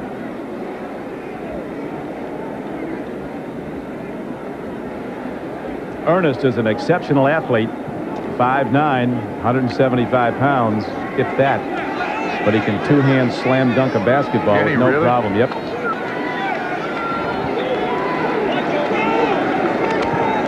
Show me when anything Spud Webb can do, I can do.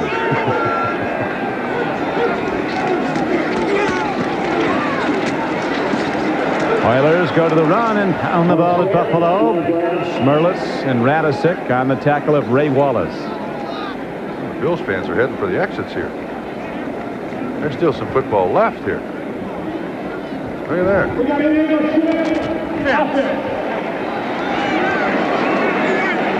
Oilers still without a turnover in this game. And the Bills with 2 critical ones. The last, the interception of Jim Kelly.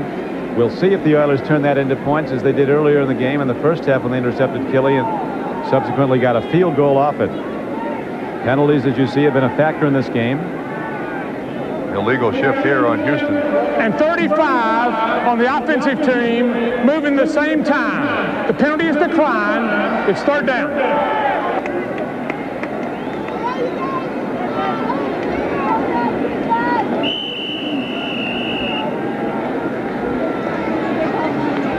Remember, too, that Houston's had a very difficult time over the last 5 seasons winning on the road. 3-33. Here's the head man, Jerry Glanville. Oilers have won their opener the last 3 years, then gone into a tailspin, but today they're really coming up with a big effort. Again, that trick snap to the up-back. Earlier in a drive that led to a touchdown, Rozier took one on that snap in a shotgun formation, went 41 yards running the ball. Watch what happens here. The center is Jay Pennison. Going to give him credit. He shows no indication that he's going to snap it to Rozier. Moon carries out the fake like it's a pass. And it works. Not enough for a first down, but about 4 or 5 yards closer for Zendejas.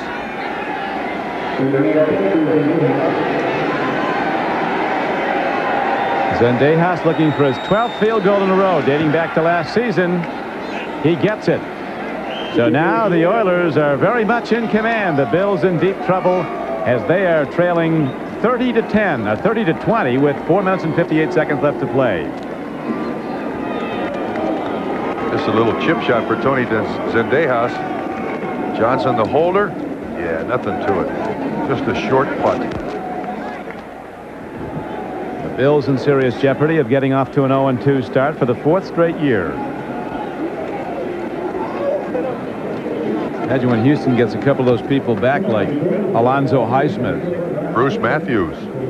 I guess they'll play Alonzo Highsmith at fullback when he signs, and he will eventually. And I'll tell you, he's one of the best defensive ends that you'll ever see. He's one of the what? Best defensive ends if they want to play him that. Who? Alonzo Highsmith? Alonzo Highsmith. Play him at defensive end? Well, if you want to play him both ways, as Coach Jimmy Johnson said, if you want to pick a single best position, it's rushing the passer. Really? But he was so valuable to the Miami offense, they went that way with him. In high school, he only played 2 downs of offense in high school. He's a high school All-American as a defensive end in Miami, Columbus High School, with Don Shula's son. High spinning kick. Comes down to Riddick. Whoa.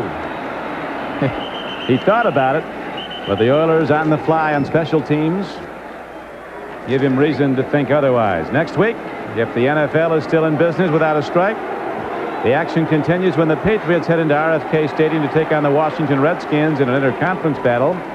Then in the second half of a doubleheader day on NBC Sports, the Jets play the Steelers at Pittsburgh. Plus regional action next Sunday. It all begins with NFL Live at 12:30 Eastern Time. Check your local listings for the game and times in your area. Your team plays here on NBC Sports. Here's a throw and a catch. Up the flank comes running back Ronnie Harmon, and he's ahead for a first down out to the 34-yard line. The time becoming a factor as Buffalo's down by 10. Oilers lead it 30-20. That was a 14-yard gain. John Grimsley was on the tackle there. Nice little slant pass. That's one thing Buffalo's been able to develop today. Putting Harmon out in the flat, flank him as a wide receiver. I think they've narrowed down the coverage and done a pretty good job with it.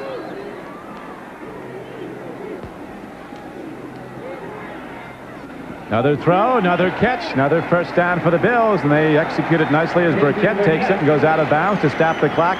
4 new downs for Buffalo, and again, Kelly, laser sharp, drilling the ball, takes the Bills down the field, but you'll remember before this drive, he was intercepted, and the Oilers turned it into a field goal that gave them the 10-point lead they now hold. That was a 12-yard gain.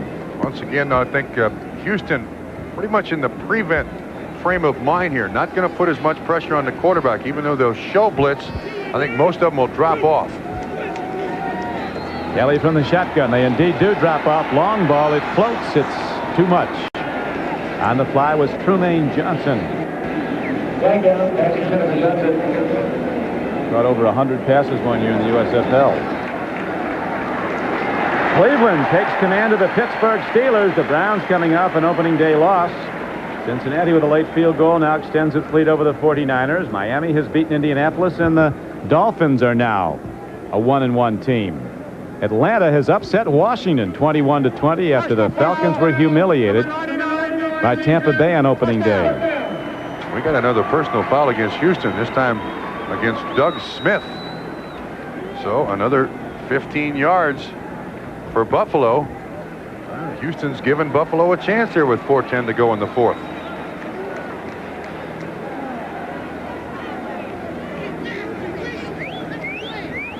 There's the man that the penalty was on.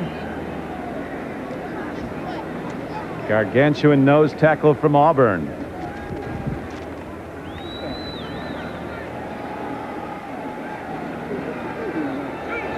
Ball positioned at the 37-yard line of Houston. Kelly in the shotgun. Harmon swings out. Kelly looks deep. Now looks at Harmon. Now he takes off and throws to Harmon on the run. Or to Burkett. Little too much on it. Incomplete pass. It'll be 2nd down and 10 at the 37-yard line. You know, if he wanted to run, yeah, he had about 25 yards right in front of him. Steve Brown was a man in coverage. Latter stages of the game, though, you would prefer that your quarterback throw the ball. So if it's not a completion, okay, fine. At least it stops the clock. As Lee Trevino likes to say, 2 things with short life expectancies are dogs who chase cars and pros who make pars, and quarterbacks who run. They never added that, but Lee Trevino said that. Lee Trevino, you make pars in that pro tour in your history. Long ball. Man is out there. Rob Riddick. Oh, he was tackled before the ball came in. It's going to be a interference call against Houston, and so the Bills will have it 1st and goal inside the 5-yard line. Audrey McMillan, the man in coverage. 3:56 to play. They've kind of picked on him today. Buffalo's figured out a way to, with motion and formation, single up people on Audrey McMillan. Riddick out of the backfield. And that's clearly a penalty, probably. Defensive pass interference. Number 26. 1st down. You know that they can actually award a touchdown if there's a foul like that is so severe that a touchdown would have happened. That's pretty close right there. I think that ball is very catchable. Oilers have a substantial lead in penalty yardage now after that one. They've been penalized 118 yards, 10 calls against them. The Bills with 7 personal penalty calls for 50 yards. Over the top goes Rob Riddick. Scored twice in the opener against the Jets. Scored once today. He's down close. Time very much a factor. The clock shows 3:49 to play.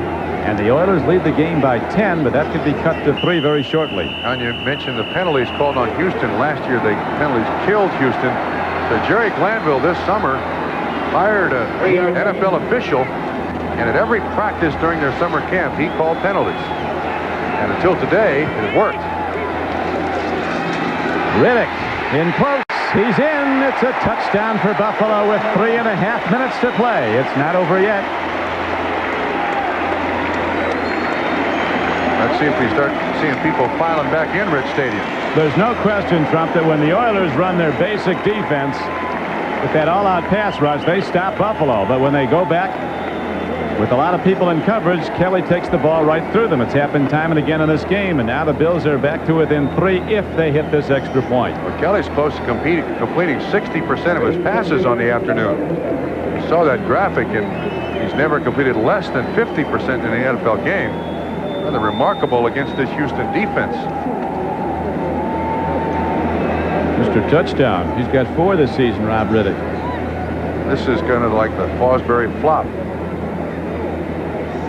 And then he doesn't really get up in the air, and Grimsley and Donaldson there to make the tackle, but it's in the end zone. And there was a player down on the field in the end zone from the contact.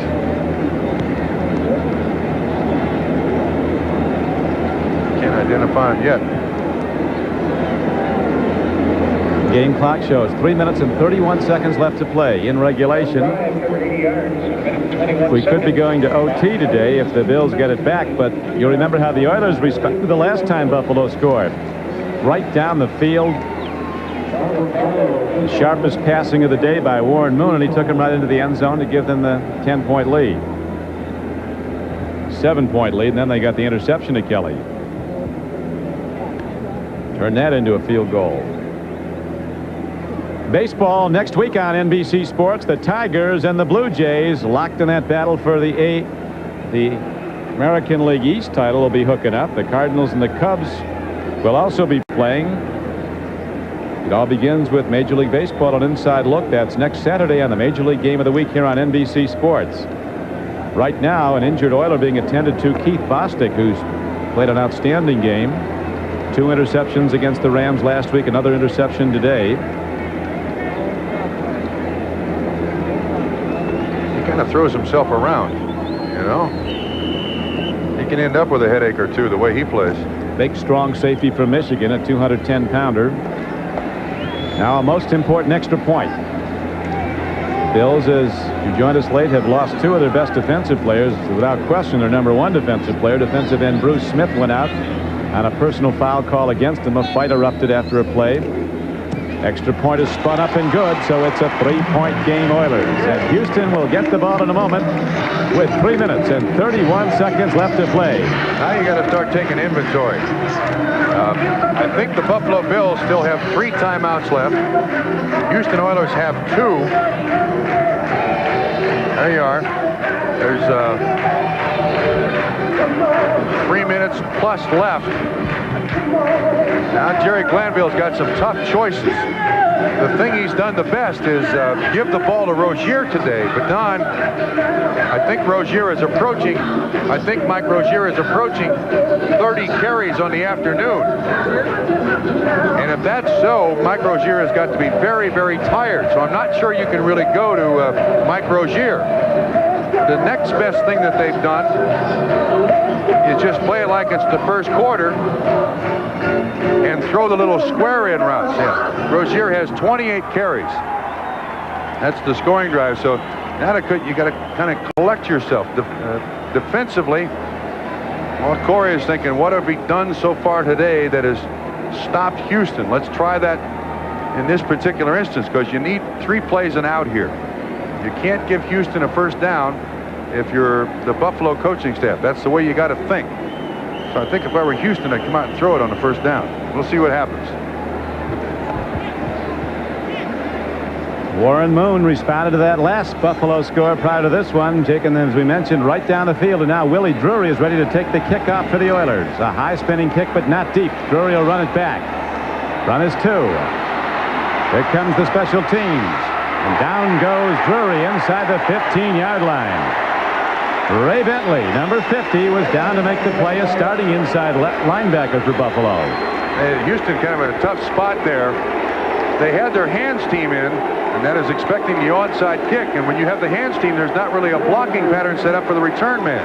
The net result, Ray Bentley makes a nice tackle, and Houston's at their own 13-yard line. Hey, this is a heck of a football game. The Oilers with a 3-point lead. Boy, could Buffalo use Bruce Smith and Darryl Talley right now. 3:22 to play. Let's see if Warren Moon puts it right up or tries to run the clock. Right up top, he's going. Swing pass. That was tipped. If it wasn't, it's very nearly a lateral. Somebody ought to fall on it. It was tipped. It was intended for Rozier out in the flat. Good pressure by Buffalo. If you can't get to the quarterback, at least when you get there, get your hands up. Let's see if we can pick out the hand that did it. Decent pressure. Bruce Mesner, a rookie nose tackle from Maryland, might have had a piece of the ball. He got his hand up. Now the Oilers go to the red gun formation. 1 running back, 4 wide receivers. 2nd and 10. They go to the run and up the middle, but no gain. On the stop, number 96, Leon Seals, another rookie.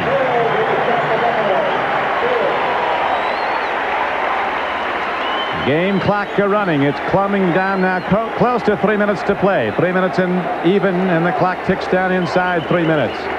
Ball positioned, as you see, at the 14-yard line. I think if I were Buffalo right now, I'd take a timeout. Especially, certainly after the next play, you got to take a timeout.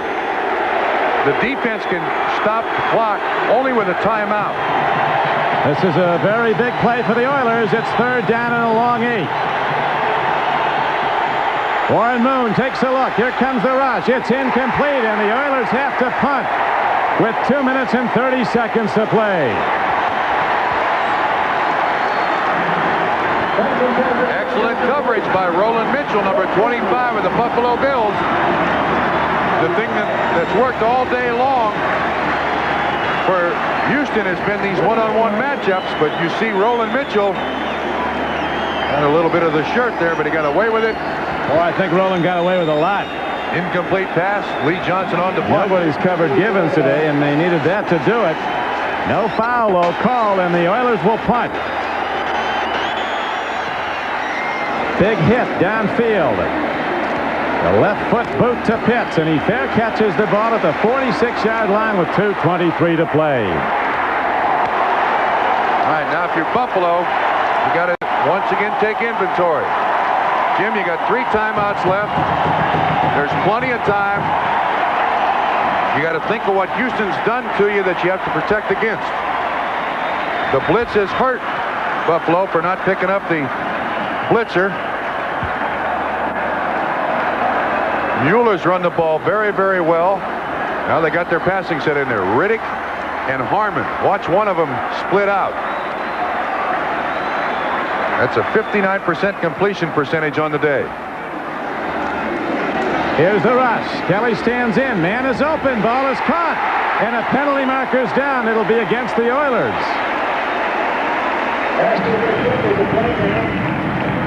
I'm not so sure here. Wait a minute. He looked like he got hit before the ball came in. Yes, sir. I thought against Buffalo. He pushed off when he rounded the corner, Don. Oh, I thought it was on the actual reception when he's coming back. So it's a call against the Bills. Offensive pass. And the Oilers negate that big play. First down. Yeah, when he made the cut, he put his right arm out and pushed away from the defensive back. That's a little trick that you learn as a receiver, but you've got to be tricky about it. And now double trouble for Kelly and the Bills offense as they have first down and 20 to go. The game clock is running. I don't know if the Bills know it. It's down to 2:11 to play.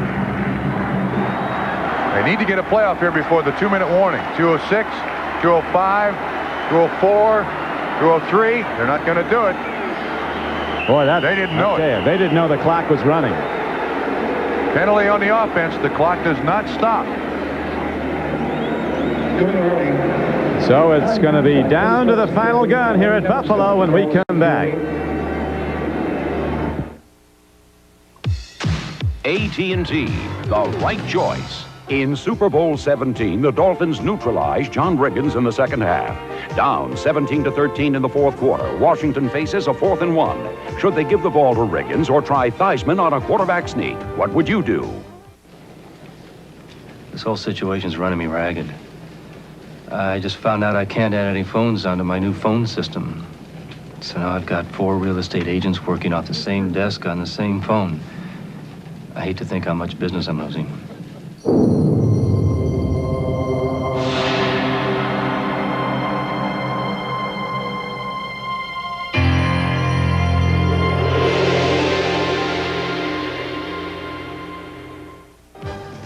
What did you decide? Washington went with John Riggins, who got the first down and more as the Diesel lumbered for the decisive touchdown as Washington made the right choice. He is the most enigmatic of athletes. Ask him of his victory and he will praise his partner. Mention his role and he'll reply with a smile, "I was just riding to work."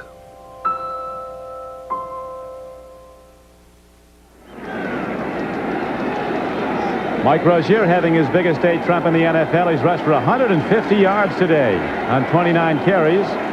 Jim Kelly has completed 22 of 37 for 250 yards, 2 touchdowns, but he's been intercepted twice. And the Oilers subsequently went the other way with both those turnovers to score points. And the Bills right now are in 4-down area with first down and 20. You can't even think about 3 downs here. And they got to be in the hurry-up offense now. This has been practiced all summer long. So the Bills set up their shotgun offense. First down and 20. They're down by 3 as the clock ticks inside 2 minutes. Here's a blitz. Incomplete pass to Riddick. Very nearly had it with one hand. Rob Riddick coming out of the backfield. Lyles was covering on the play, and a safety blitz was on from Donaldson. Now, let me tell you something I don't understand. The Bills have had great luck when they swing, or at least line, Ronnie Harmon 33 out in the flat. They've had great luck because he draws coverage from the strong safety. But they're not doing that. They're keeping him in the backfield there, and it would be a lot better to have him out. Well, now he's flanked out there to the left. I think Andre Reed might be the man, number 83. Here's Harmon. Andre Reed, wide open, and he's out of bounds at the 49-yard line. But still way short of a first down. Ran a crossing pattern. Harmon shortest. Reed across the other side. Bostic came up tight on Reed, and he can't match him stride for stride, and Kelly saw it, went right to him. So now it's third down and about 7. Makes no difference. 2-down area. The kicker means nothing in this situation. You're down by 3. You need another 15 or 20 yards before he's a factor. Clock was stopped with Reed getting out of bounds, as you see, with 1:49 to play. What a football game. Glad you'll be with us on NBC Sports. The Oilers are leading the Bills 30-27. Buffalo with the ball. Free play. Yeah. Was he drawn off? Doug Smith, I believe, is off. In that set, Don, the offensive linemen are up in a 2-point stance. They can move around. You're tough on these penalty calls. You got it again. When an offensive lineman puts his hand on the ground, then he's stuck there. As long as he's up in that 2-point stance, he can move around anywhere he wants. Offsides. Number 99 defense. Third down. We get a striped shirt up here for Trumpy. No, thank you. Absolutely not. But no whistle. You think they overuse that whistle? Yeah, I'd throw that whistle away.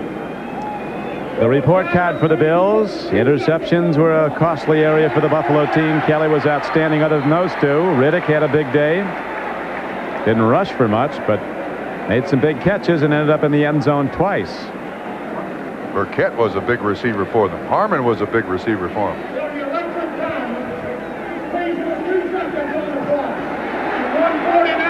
We're going to put 1:49 on the clock. As you see, it's now 1:47. It's turned out to be a perfect day in Buffalo. It was rainy and overcast early. Guess it has to be overcast if it's rainy. Time is correct now.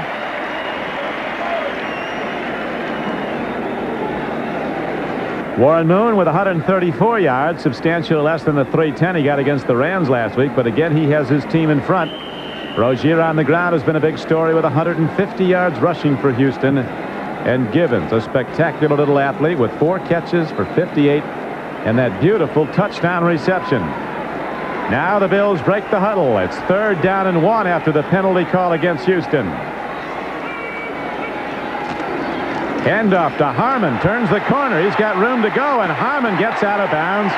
Inside the 40-yard line, he has a first down for the Bills, and he stops the clock with 1:44 to play. Only 5 seconds used. Excellent block again by Tim Vogler, the right guard, pulling right out in front of Ronnie Harmon, and he, as offensive line coach's coach, he blocked to and through the man, got the man on the ground. Harmon's able to run for the first down marker.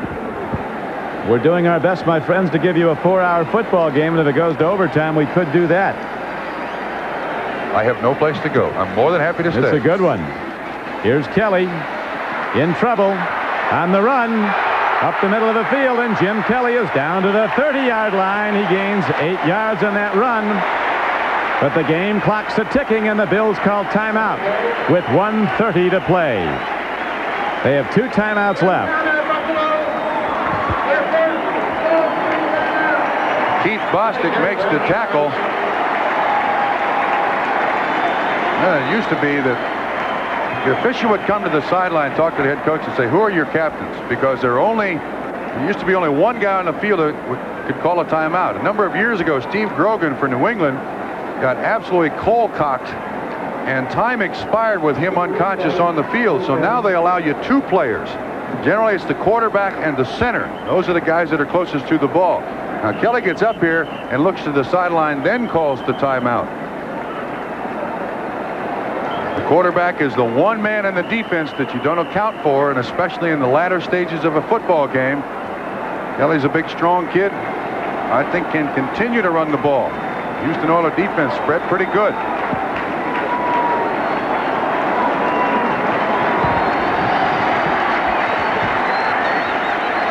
Second down and 2. The Bills with 2 timeouts left. The Oilers with a 3-point lead. Kelly looks. He fires. Broken up nicely. Coming up to make the play was Patrick Allen, the right cornerback. Burkett, the intended receiver, and now a very large third down arises. It'll be 3rd down and 2 for the Bills. That was great coverage by Patrick Allen. 1:25 to play. Burkett's got pretty darn good foot speed. You see, he pushes him off very good. Does an excellent job of pushing him off. Allen tries to keep contact, but watch him recover that little distance. Big D play for Houston, and now the Bills have it 3rd down and 2. Oilers lead 30-27. Quarterback draw. Kelly gets some time, fires, he's got an end. Harmon open field inside the 20. And Harmon gets out of bounds at the 18-yard line with 1:14 to play. What a game. Oilers are leading, but now they're under siege, are the Oiler defenders. 12-yard gain to Harmon. Richard Johnson finally makes the tackle. This is all Harmon. After he makes that catch, Don, I don't think he had enough for the first down. When he spun around, good protection. There's only a 4-man rush by Houston. Kelly steps up in that pocket. Now watch Harmon. Yeah, he had enough for the first down, but this is an excellent run on a missed tackle. Once again by Audrey McMillan. 1st and 10 for the Bills inside the 20-yard line of Houston. A throw over the middle and a catch down to the 10-yard line. Burkett comes off the flank. And Burkett is down to the 10-yard line. It is now, with the clock running down to a minute. The Bills call another timeout. They have 1 remaining as they try to get in the end zone. They were down by 10 points late in the 4th quarter, looking to get a touchdown, which would make them awfully tough to catch. And the Oiler defenders, worn out as is every player that's been on the field today. This has been a tough one, and it's not over yet. Patrick Allen, the man in coverage. A delay inside by Burkett. Burkett able to accelerate away from him. You see the Oilers there on one knee. Robert Lyles was over to the sideline talking to Jerry Glanville. Yeah, this Burkett's got some numbers, Trump. 7 catches, 115 yards. Kelly, 25 of 42, 283 yards. 2 touchdowns and 2 interceptions. They're going for 6 points now. They don't want the kicker out there. 1:02 to go in the game. They just soon have Scott Norwood out there for the extra point. Snap to Kelly. Here comes the rush. Here's a throw. Man's open. Touchdown, Buffalo. Ronnie Harmon. And Buffalo's rich stadium is in jubilation as the Bills somehow did it. The Oilers will have 57 seconds to do something when they get the ball. Don, that's the formation I was talking about. That's the one that's worked for Buffalo all day. Jeff Donaldson, the free safety, was the man in coverage. The other part of that pattern is Burkett running the little delay inside. This time, Kelly goes deep in the end zone for 6. The extra point, Trump, as you know, is critical. If Norwood makes it, it would mean the Oilers would have to go into the end zone. They couldn't tie the game with a field goal, but if it's somehow missed with their long-range kicker Zendejas and 57 seconds on the clock, Houston would have a chance to tie it with a long field goal and go to overtime. But that won't be the case. The extra point is good. The Bills somehow find a way down the stretch, and they take the lead 34-30.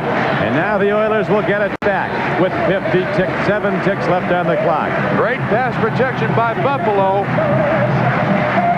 Now watch what happens. Ronnie Harmon is lined up outside the left tackle, Wolford.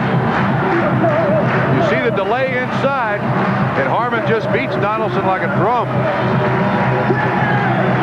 Harmon now 7 catches, 72 yards, and that touchdown.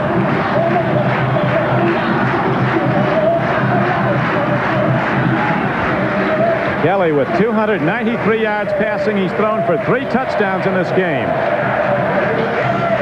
Harmon has caught 7. 7 receptions for Harmon. Burkett with over 115 yards in receptions for Buffalo.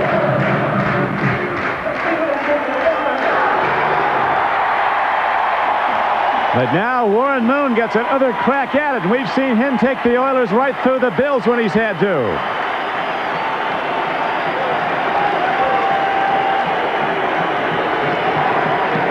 Warren Moon waiting on the sideline, keeping that right arm limber. He'll be a firing when he comes in. A high but short kickoff. Alan Pinkett to the 20. Pinkett breaks it out to the 31-yard line, and there the Oilers start first down and 10. All right, Houston now has 2 timeouts left. And now it's time for the Most Valuable Player Award, sponsored by Budweiser. Today's MVP is Jim Kelly from the Buffalo Bills. Budweiser will make a contribution to the United Way on behalf of all the MVPs selected in today's games.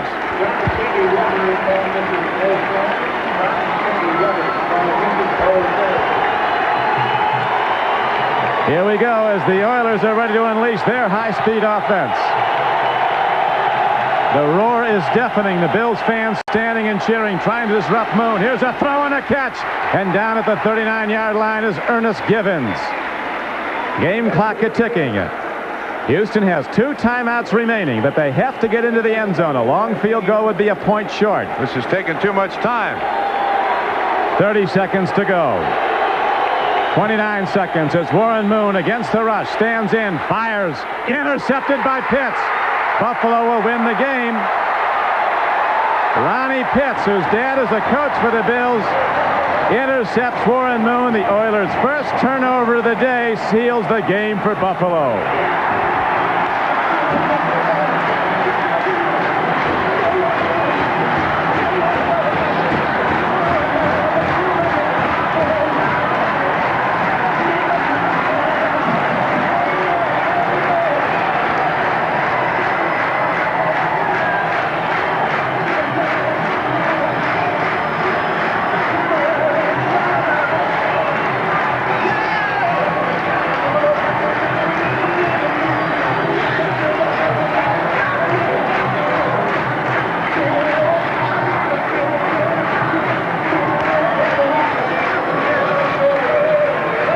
Throws this ball right into coverage. Look at there.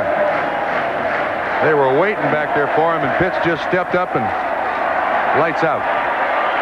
Our producer today for NBC Sports has been David Stern. Our director, Brian Sheriff. The executive producer of NBC Sports is Michael Weissman.